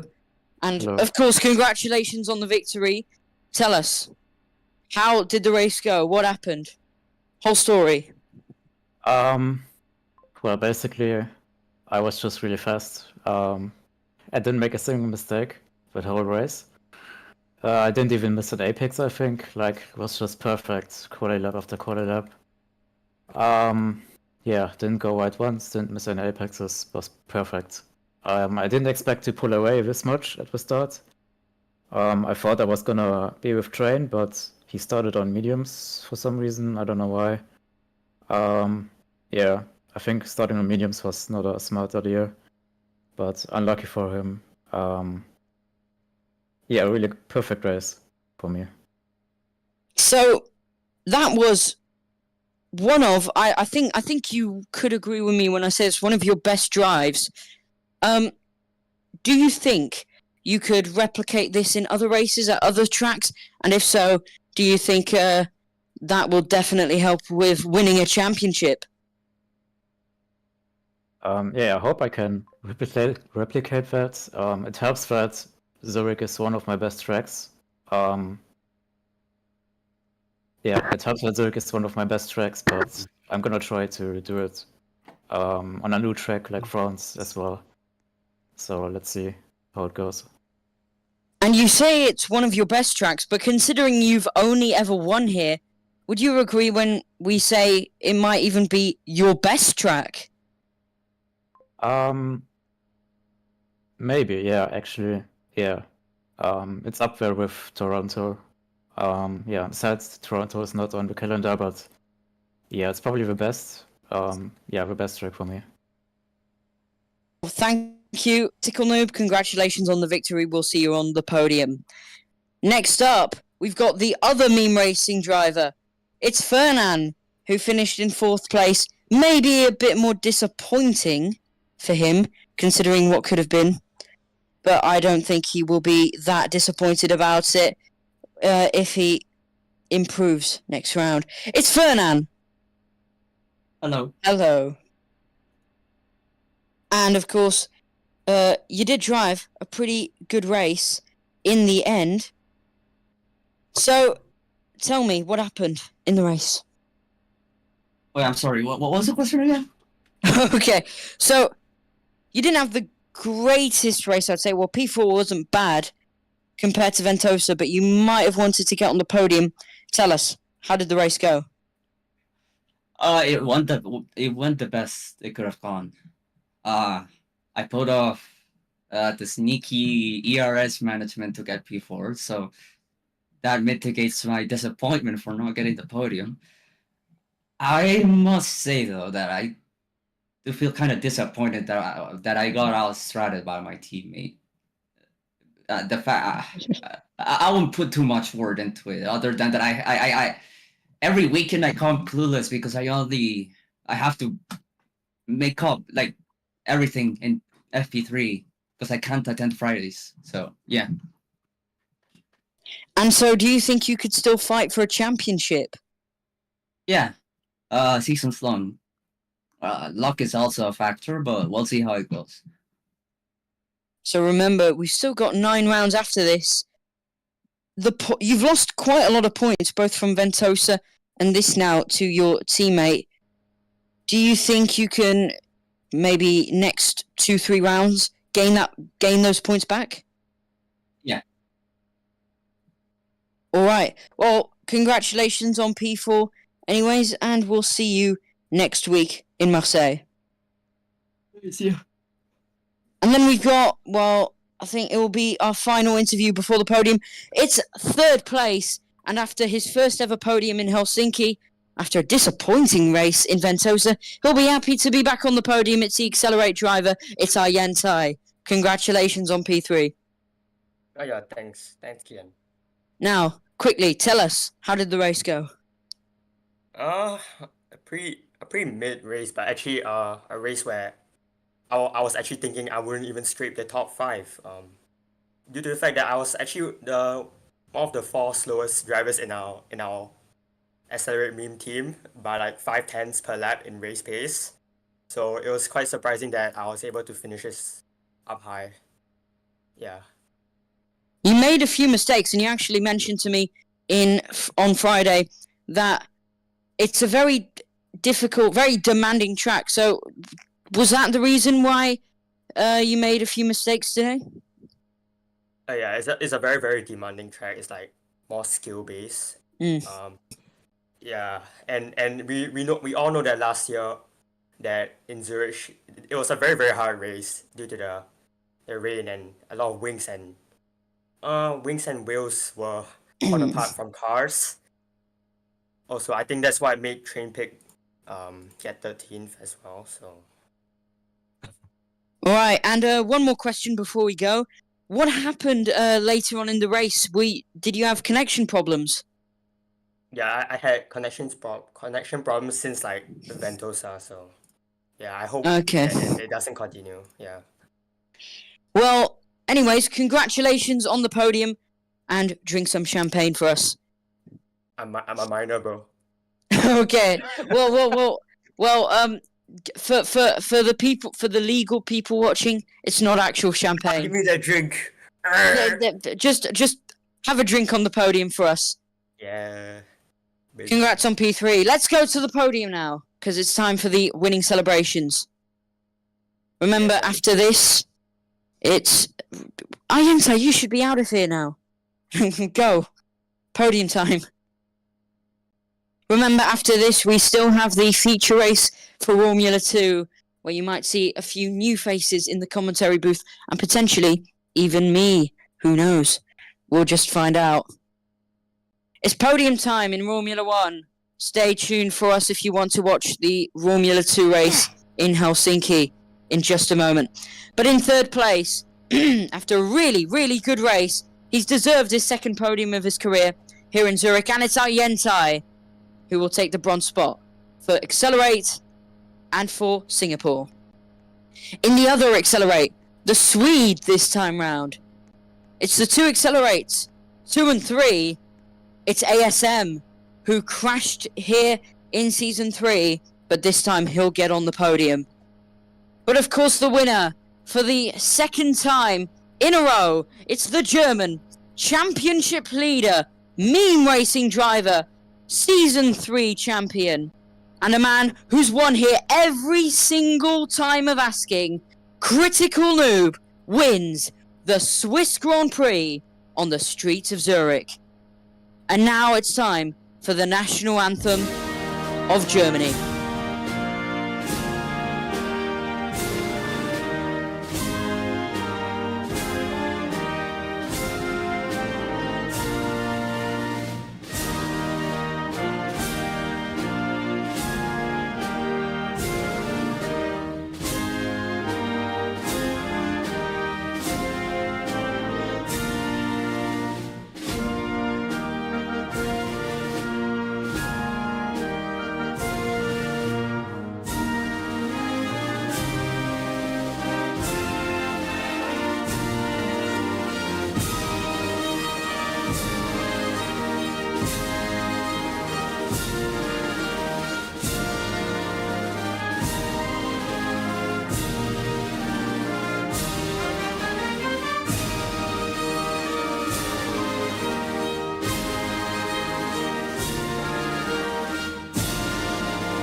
Let the confetti spray over the city of Zurich.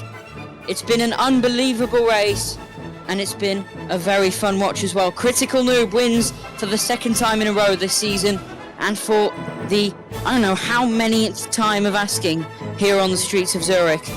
Critical Noob wins. Stay with us for the Romula 2 feature race live at Helsinki in just one moment. I've been Kian GP, and alongside me today has been A350, and down in the commentary, down in the pit lane has been Nathan. Stay with us for Romula 2, and if you're not that bothered, well, Romula 1 will be next time round in Marseille. See you then.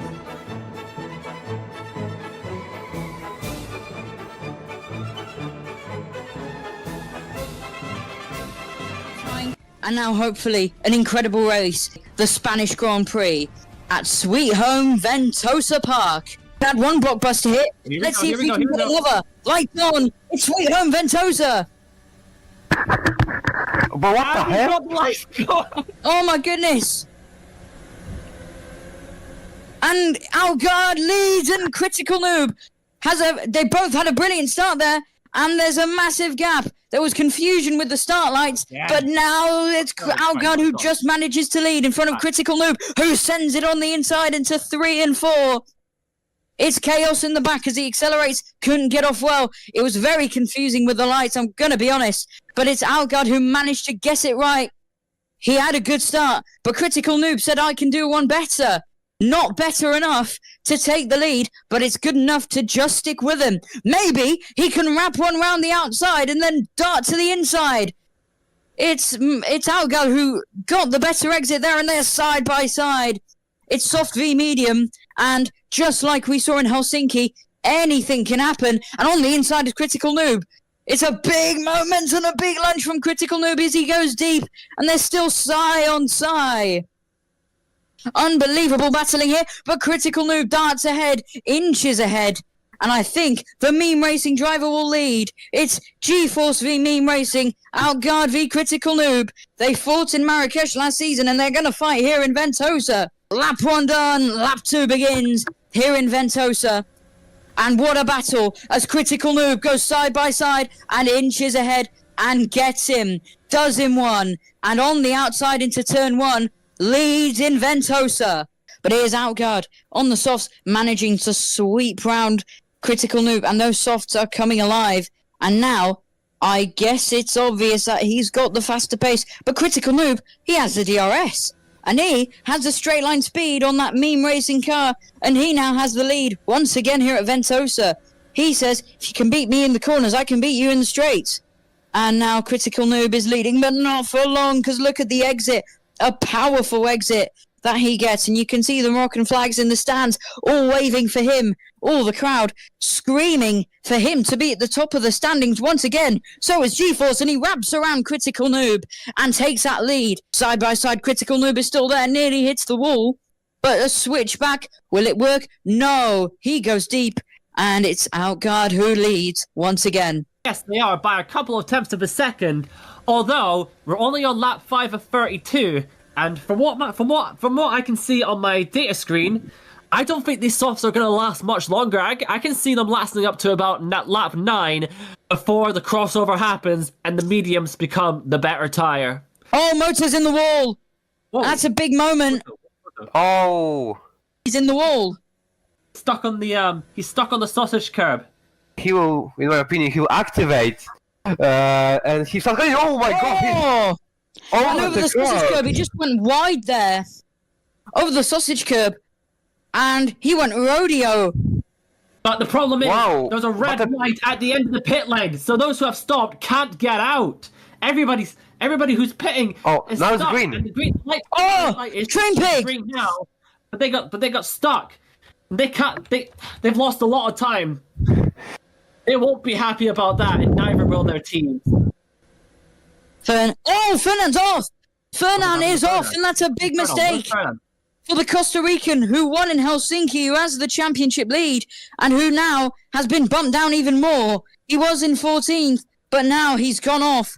And this race is looking terribly for him, and Train Pig spins! A slide of the rear, he loses rear grip, and he spins. It's chaos here on lap 11. Outguard pit. He's just gone past me. He's on the medium compound tyre now, and yes, the pit lane is open this time.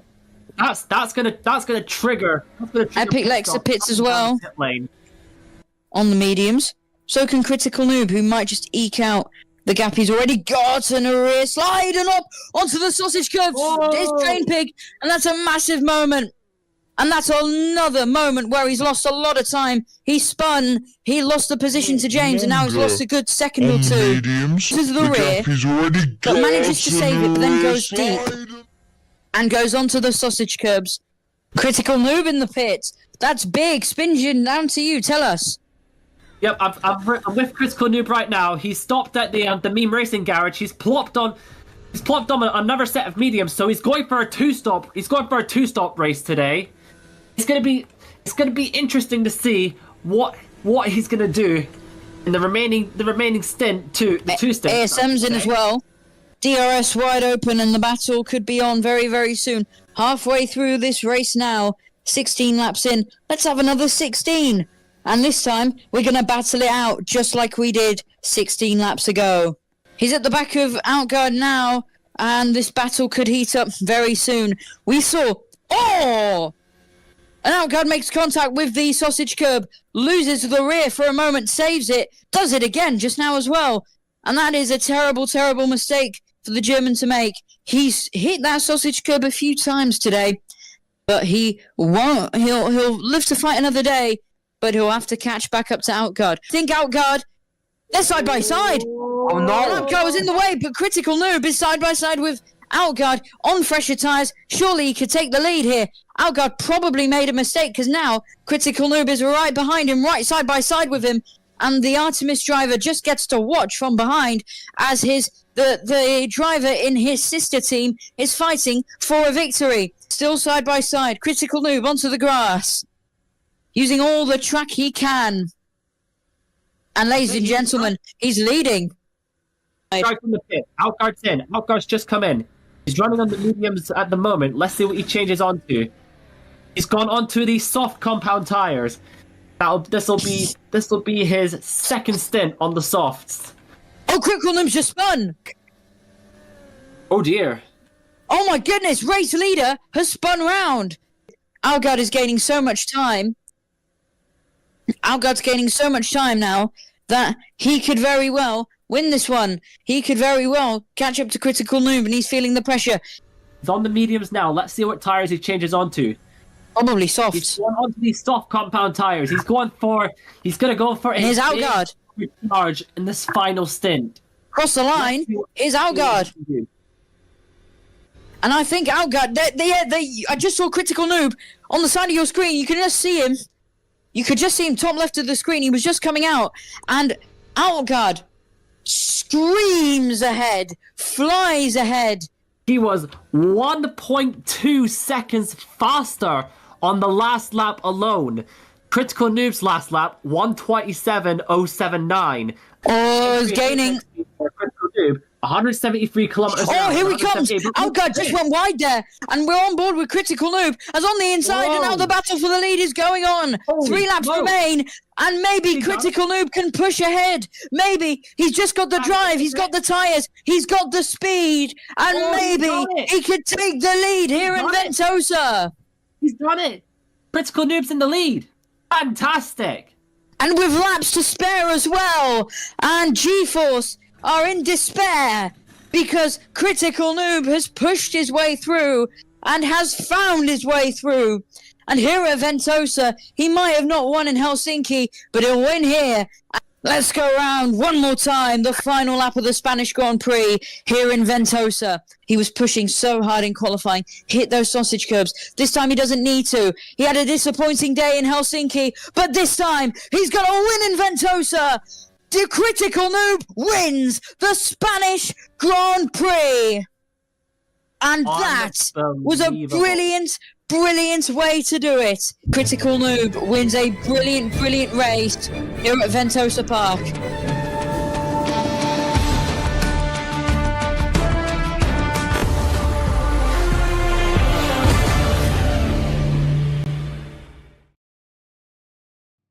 It's a big day here in Romula One. Well, I say Romula One. It's a big day for a new championship. We know the greatest drivers on the planet Earth in Formula One. But what about the young drivers trying to prove themselves? It's the feature race, the first ever feature race for Romula 2 in history. Looking over the start-finish straight of Helsinki as we're about to watch the first ever feature race in Romula 2 history. It's a big day, and it's G-Force and Mr. Cowpox on the front row from Macho. And well, I'm going to have to pull up the results on another screen. There's the results from qualifying. But we're about to get ready.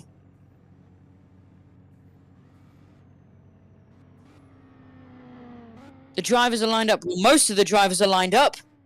As you can see, the liveries are not yet official. This is more of a test round before the first proper one as well.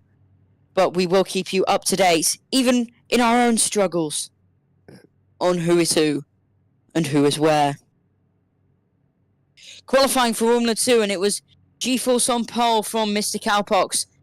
Mr. Macho, who just raced in Romula 1 with Midnight Star, Bruh, Vimy, Firebomb, Sparks, and Jury. We had the sprint race earlier today, and with a half-empty grid almost, we're about to have the feature race.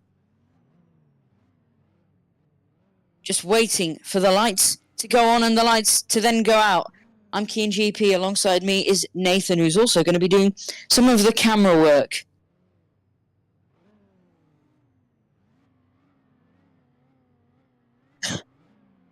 So, Nathan, who do you think is going to win? I can't lie. Based off qualifying results, I think G-Force has a really good shot. But I think Mr. Cowpox and Mr. Macho also could be in there for the fight between those three. Well, we're about to get ready.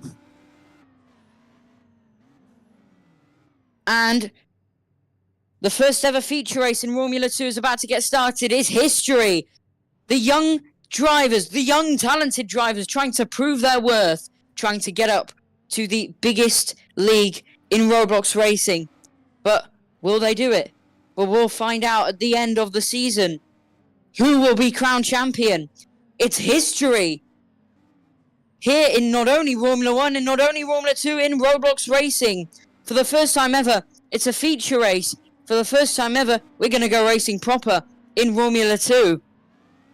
Smaller cars, less pace, but just as much excitement from out Helsinki. We're waiting for the lights to go on. The lights don't work. The lights are not working, so I think we had that problem in the sprint race, and I think what we're going to have to do is have a countdown. Which means, I mean, honestly, it's going to be easy for the drivers to predict when to start. So we're having troubles, just like we did in the sprint, which we could not broadcast to you, I'm afraid, due to technical problems. But we can bring to you the feature race. I've got an idea. Let's just go racing. Please. Oh, there we go. It seems like everyone's ready, yeah? Everyone's ready. It's the young drivers trying to prove their worth, trying to get into Romula 1, but only a select few can. Let's find out who will. The countdown is on. And when we start, Romula 2 is gonna be... Will it ever be? Underway! And a brilliant start from G-Force, and so too for Mr. Macho. That was a really good start actually for G-Force, and he managed to sprung out to a good lead. It's 3 wide in for second. Bruh's gonna take over. Oh, I saw someone that's a car up in the air. I saw someone up in the air and into the gravel trap. And that is a terrible way to start off your Romula 2 season. And it's a terrible way to show to teams that you want to be in Romula 1. G-Force leading from Mr. Macho. It's the 2 G-Force drivers. Actually, Yonify out. I think he's out in turn 1. He's already left the car. He is out in turn 1. Oh, and that's a terrible terrible way to start, and we need a replay of that surely if we can. But before we can do that, we need to look at Zach, my brother, aka G-Force, owner of G-Force Racing in Romula One, racing here in Romula 2 in Helsinki, and you know what? He's not doing too bad a job. Final sector, and you're watching brand new, smaller, but just as amazing looking Romula 2 cars racing in Helsinki. Lap 1 done, lap 2 begins in this incredible new championship. And so, the driver who crashed out in turn 1 is out, of course. And I think if I have a look at the stream, there's another driver out, and that is Jury? No. No. Jury is still in there. He's still P5. So someone called Joni is out, but he's not coming up on the timing table. So I think that's the driver that crashed out in turn 1. Yeah, I think that's the driver that crashed out in turn 1. Well, it was a few battles and a crash on that one. Oh, and a massive flip and a big moment, and I don't know who that was. And that was Jury. He flipped in the sprint race, and now he flips here. And it's not a great start for some of these young drivers who are just managing to stay in this one. Chaos here in Helsinki. There's Johnny Fi out in turn 1. He's just standing on the barrier watching as the race goes on. Just absolutely gutted after his crash in turn 1. Mazepin-esque, to be honest. Disappointment.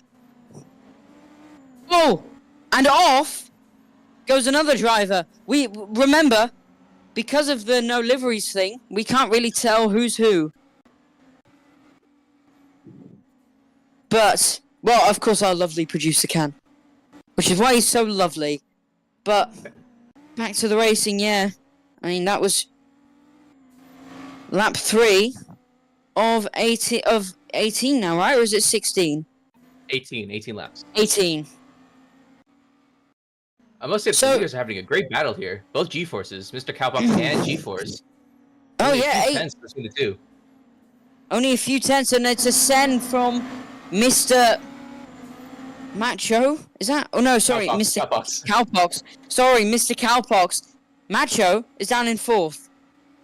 Cowpox now in the lead now on the inside. Trying to make sure this overtake can actually stick. And he's actually, yes, he is in the lead now. I believe G4 is still trying to keep up with him. Right there. Down the inside. Can he take, yes, he does. He does take the position back. A little bit wide there by G-Force. And hopefully Mr. Cowbox can make the run through the final corner. Stays behind him for now, going to lap 4. So battle is on for the lead. Oh, and another flip. Oh! I'm guessing that is. Oh no! Mr. Macho is just Cowpox has just flipped, I believe. Oh, is that Cowpox? Cowpox has just flipped in about turn 1 or 2. Oh my goodness. And it's chaos. We know these drivers are still pretty inexperienced, but this is on another level. Here is the replay. Mr. Cowpox going to turn 1. And we didn't get to see it, I think. Yeah. Here we go. Oh, there he goes. Here's the replay.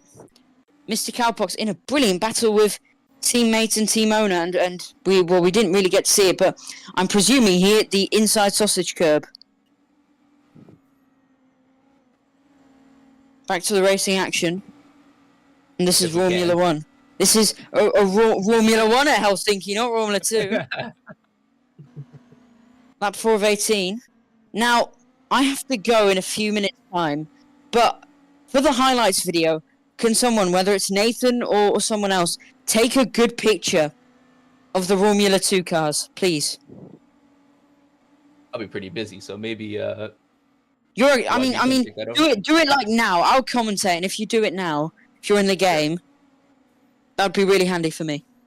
And then send it to me, of course. You want pictures or a video? Did you say? Pictures for a thumbnail. I don't even have free cam. I don't have free cam. Damn. Ooh, there we go. Oh, and off is another driver. Don't know who that was, but really, it's some drivers. Some drivers are really just struggling to race in this. You know what? I bet I could be competitive in this. I'm betting you right now. I would not bet against you, to be honest. Everyone's flipping. I wouldn't bet against me. That's how confident I am. Who, me or? Okay. Oh, is someone off there? Well, it's been. I mean, then again, I wouldn't bet against myself. Now I'm actually thinking about it.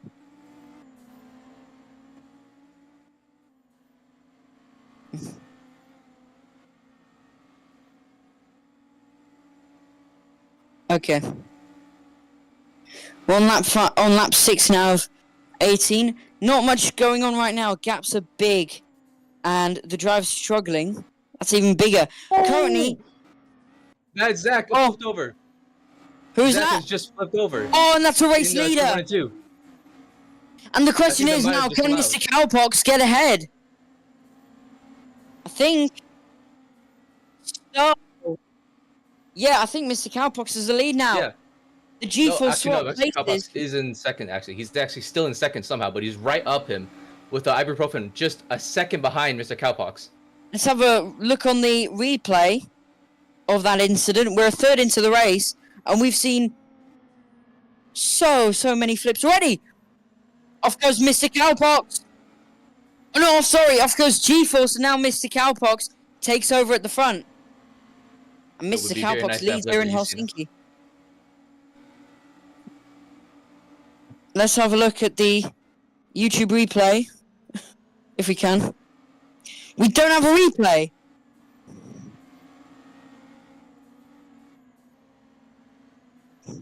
Damn. Wow.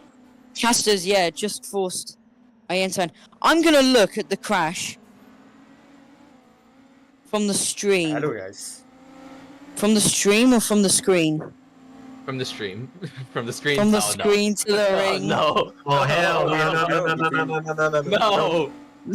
So what's happened? Oh my goodness. Looking on the replay, G-Force literally just went wide, hit the sausage curb, and got absolutely sent into the air. That's an incident to remember. And look at this battle, it's just a load of little mini adorable little cars racing around. Looks like we got a blue flag already. I keep already in this battle here for P1. I mean, he is lapped, going to be at least. Yeah, he's in the battle, yeah. I mean, technically, yeah. G-Force, Mr. Cowbox, and Ibuprofen should be getting past him quite easily. Hopefully. There's no way they have issues overtaking him.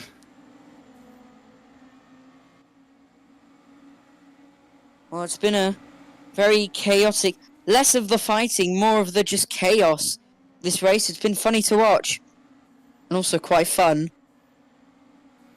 Look at this battle, though. I mean, it's akin to Motor 3, which is almost like NASCAR in a way. The slipstream. The lap car just spun. Oh my goodness. But you can just send it in these things.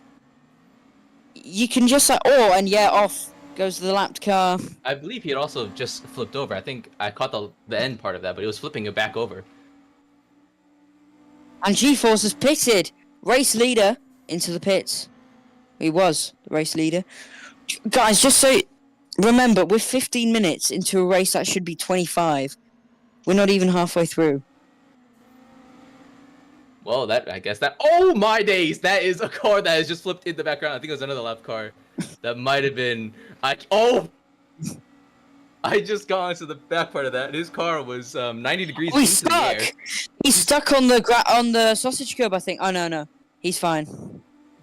Oh, he's the right way up now again, and trying to at least keep his car. And Cowpox has spun wide. Ibuprofen through to P1 now. Only 10 seconds ahead of G-Force. If they keep battling and crashing like this, G-Force is Here's going to have the a great time. YouTube replay. Just went wide there and onto the gravel. That was from earlier. And now back to the racing action. So Ibuprofen in the Hue Performance car, or well, the same livery, but you know what I mean. Is currently in the lead, going wide, and now Mr. Cowpox battling it out. Or at least trying to, going around the outside here. Can he actually make up that ground into turn 1? So the gaps are massive. G-Force is the closest to the top 2, and he's got nearly a 30-second advantage to 4th. Actually, G-Force has gained 3 seconds since the last time I checked. He'll easily catch these 2. I'm saying I'd be top 5 in this. I mean, as long as you don't hit the car into a sausage curve or anything, you know? So, how about we get some other people in the booth real quick here? YB Pancho is here, and so is Ientai. Hello. Hi, Webby Pinchel. Talk us through a little bit on what we see here. Well, as we see right now, Ibuprofen and Mr. Macho, Mr. Cowpox are in a battle for P1 on the road, but then we are going to see Mr. G-Force himself gonna come out of nowhere, and he almost lost the rear. Catch up to P1 and potentially win the race on challenge, but it's just like halfway point and I can't tell much. Of course. Anything could happen, as we have seen a lot of people flipping off or spinning out. This is very unpredictable. And Hi guys. what's his name? Ibuprofen? What? Okay. So Ibuprofen pits. Oh, we got a. I'm just looking now. Had a cat's gone off. I'm looking on the replay. Ooh. And now G-Force, inner G-Force is leading. I've just realized we have is there a tire compound rule here, or is it just a pit stop?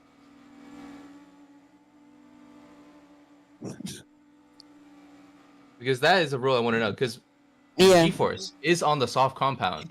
So I've got an idea. Tire rule. You'll have to pit again. Okay. We're getting now. There is actually a tire compound rule, so I believe G-Force should be pitting in again. This is an interesting strategy by the G-Force driver and G-Force himself.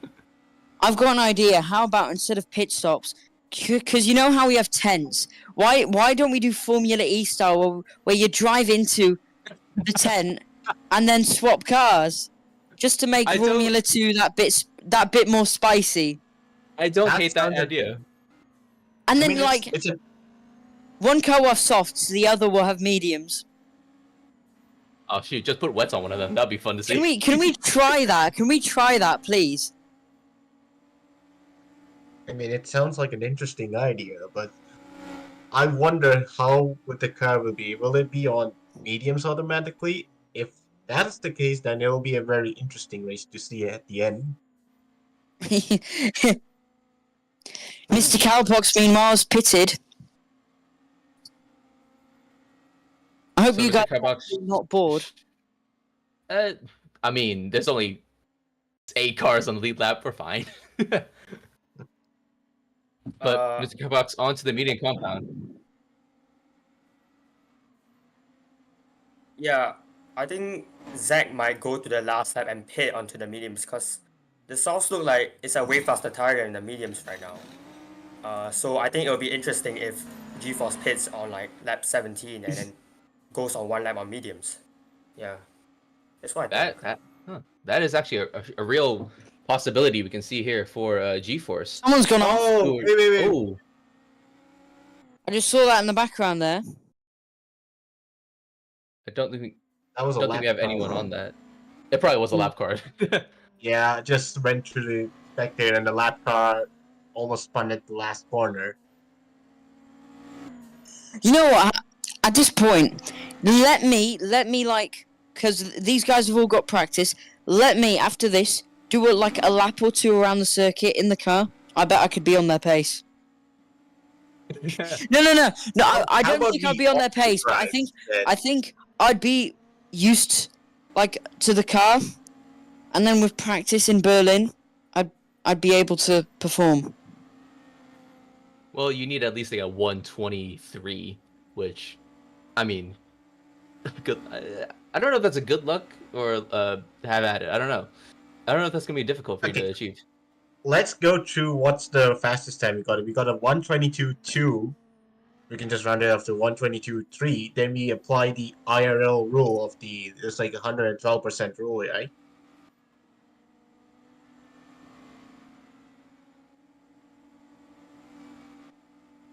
Yeah. All right. So wait, hold up. I'm messaging Nee right now. Yo, Nee. Anyway. For R2 in Berlin, can I drive for Midnight Star? Are we actually gonna have our lead commentator racing in R2? Can we... So it's currently nighttime for him. He's probably currently asleep. Oh, and Firebomb has gone round. He's spun round, and that's unlucky for him. But if he responds with a yes, I will give him a big fat sloppy kiss. Don't quote me. On brand. That would be the Anyways, on Diddy. G-Force actually lost a second to Mr. Cowpox. I wonder if he's actually made a mistake on his red lap. tires right now at this point. No, it looks like G-Force still has pace. It's just that it might be just a mistake.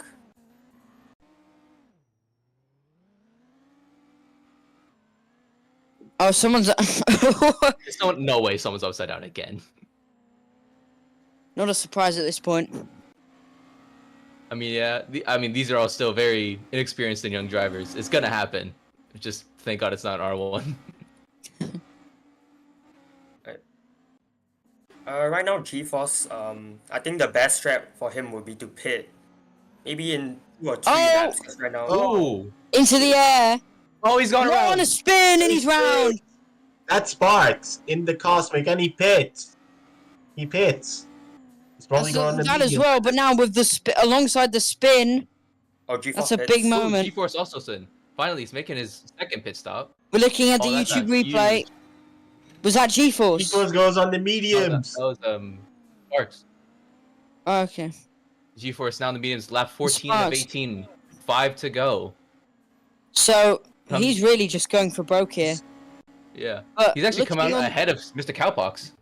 Yeah, Looking on the it's replay- his race not to lose at this point. He has a Look very comfortable gap. Oh, looking on the replay, Sparks just hit the inside curb. Lost the rear. He's over a minute and a half down. Oof. No, yeah. Yeah, He's nearly a yeah. minute and a half down. The race He's leader. back now. Someone spun. G-Force has spun. The race leader spun. Doesn't really matter that much. Remember, he's got that gap. He has a- Remember, the gaps are bloody massive. Well, it's It's like a almost Tour 1.5 de France seconds right now. race. Yeah, the gap is only a second and a half, but G-Force does have this higher advantage over He has the Mr. tire Cowpox. advantage. Remember, fourth, isn't he? Oh, someone's in the wall. Oh! Ooh, And he's Sadly, facing we the can't wrong way really as well. tell. Can't really tell who that is. oh, it's Kanye Melon. Kanye Oh, it's Melon. the Kanye. Ooh. He's at the last corner. Well, at the entrance to the last corner. Yep. And considering he's not all too bad in Romula One, I think he's more messing around at this point here in Romula 2. I mean, if Yeah, it you might have look been- at the grid, we have Mr. Cowpox, who has raced in Romula 1 last season. Mr. Macho Globe also raced in Romula 1 before. Then we also have Kanye Melon. So we have 3 former Romula 1 drivers here right now, in some way. The gap's small between first and second. It's a G-Force 1-2. Currently, Well, Mr. it's small. Macho. It's small Currently- compared to the rest of the grid. Okay. Currently, Macho is struggling to live up to his sprint race performances. I don't even know what the performance was. He was P1 by a master. Yeah, he flipped. Oh, I just saw that. And that's Kanye up and over, side by And he side. spin, Round. then he Side to spin, then he side. into the wall. He just jumped out of the car. He just jumped out of the car. Let's not worry about that one. Yeah, let him cook If it. He's- Esther was looking at that, I wonder what he would do. If the stream could hear King Snake, it would just be a funny conversation. But That is now, very true. half of the time, I'm having to explain what he said, just so that the viewers won't think we're just laughing at nothing. Oh, we gotta spin. We gotta spin. Another one. And ibuprofen spins at the entry of the last corner. This is proof that I could get a top 5. Honestly, we might just have like a soundboard, have a DJ Khaled say another one on every time we see a spinner. We should Good probably idea. add a button. Someone set that up. No, make a montage. Someone make a montage of Oh that. wait, Oh, Cowpox is Another one. Another one. Oh boy. So, As you I know said- what? Considering this is basically just a pre-season race, who do you think's gonna win the championship? Me. It's gonna be me. you might Oh, have to another count. one. Ooh. Genuinely, I think G4. And another one now. And another one now. Another one bites the dust. It's gonna be G4. Another one I mean, the spins in Helsinki. Everyone knows. We don't Another wanna one. be- Okay, No, okay, literally. point. Another driver's off. It's unbelievable. Oh, Oh, that's a spin. That's a spin. Oh, and round he goes. He nearly spun. Okay. G4. Oh, I'm honest. he's drifting. He's drifting and he saves it. That is a massive Tokyo drift style in Romula 2. If I'm being honest, we're on the verge of being the Le Mans 24 hours commentators at this point. You know, kids, yeah. if they say you can't have cake, This is G4. oh, what's this? 2:30 in the morning, then the best alternative is heroin. Okay.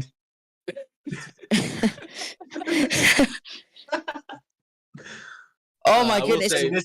say, G-Force has just spun again in turn 1 and 2. G-Force ultimate bottler. Oh no. Hope it's Oh, not what copyrighted. song is it? Oh no. No, don't do that. that. Oh Wait, no. wait. I'm gonna send you something. Maybe we can play that really quickly at the best part. Maybe. I don't think it's a good idea. But I don't know. I can hear it. Well, at the final corner, Mr. Cowpox Into the final lap. is leading. Let's go round one more time in Romula 2. On one. I'm gonna play it. I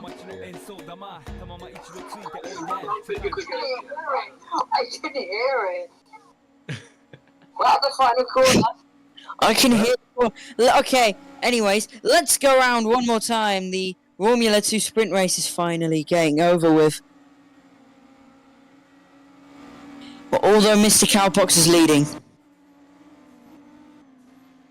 let's focus on Mr. Cowpox. Production forgot who was leading. Mr. Cowpox. I think we all forgot who was leading. Yeah. Yeah.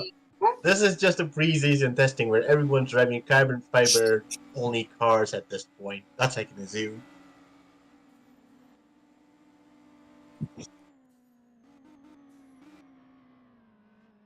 Wait, repeat that.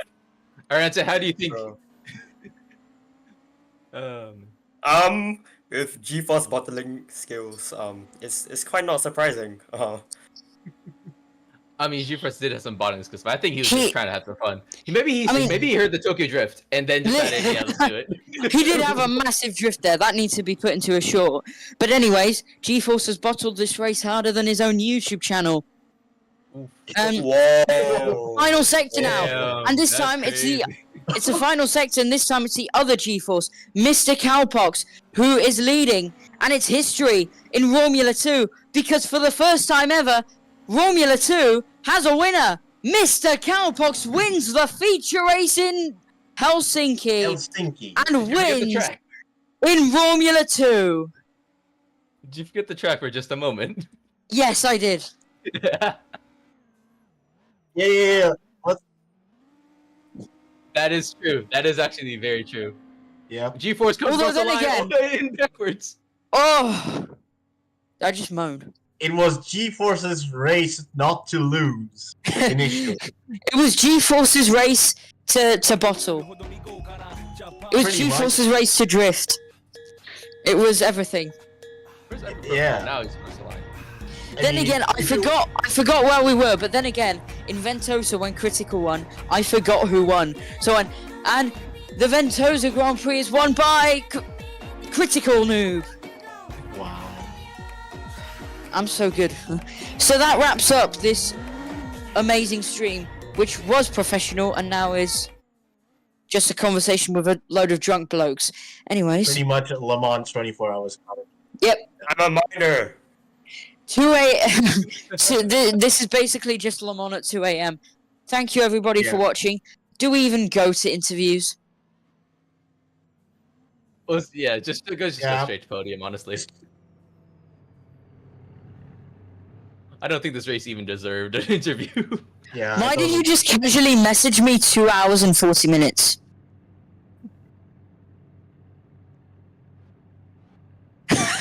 Okay, yeah. No. Put that in all the replays. Oh yeah. That we're gonna also use. clip the moment when I said it was not G-Force's race to lose. Wait, hold on. Top Kian, three. Kian, if you can get a team, Aww. Kian, What? Kian, if you can get a I team, doubt in we're gonna R2, get an anthem if you don't have any trophies. If I can get a team in R2. if you get a team in R2, please sign Minisham. Please. No. Oh. Please, we need to see Probably him on do. a grid. No. Put Minisham and CM12 together. What do you have?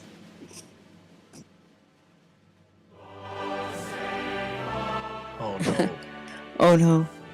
What anthem is it? God save the king. Wait. Tell me when it turns on. I want to sing the lyrics. It's already on. It's Currently already on, playing.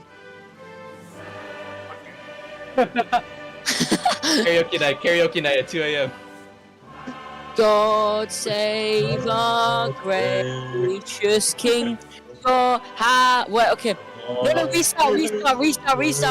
restart. The king. God save the king. The choicest gifts in store. It's over. It's over. Just restart the anthem. Restart the. Never mind. Focus. Restart the anthem. Oh, epilepsy morning in stream. It's a rave. It's a rave here at Le Mans 2 a.m. God save our gracious King. God save our noble King. God save the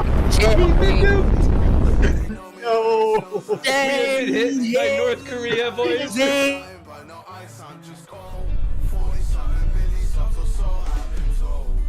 I'm in my prime, but this ain't even final form.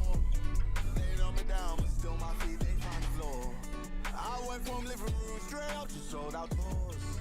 Life's fire, but trust I'm ready for the war. Whoa. This is how the story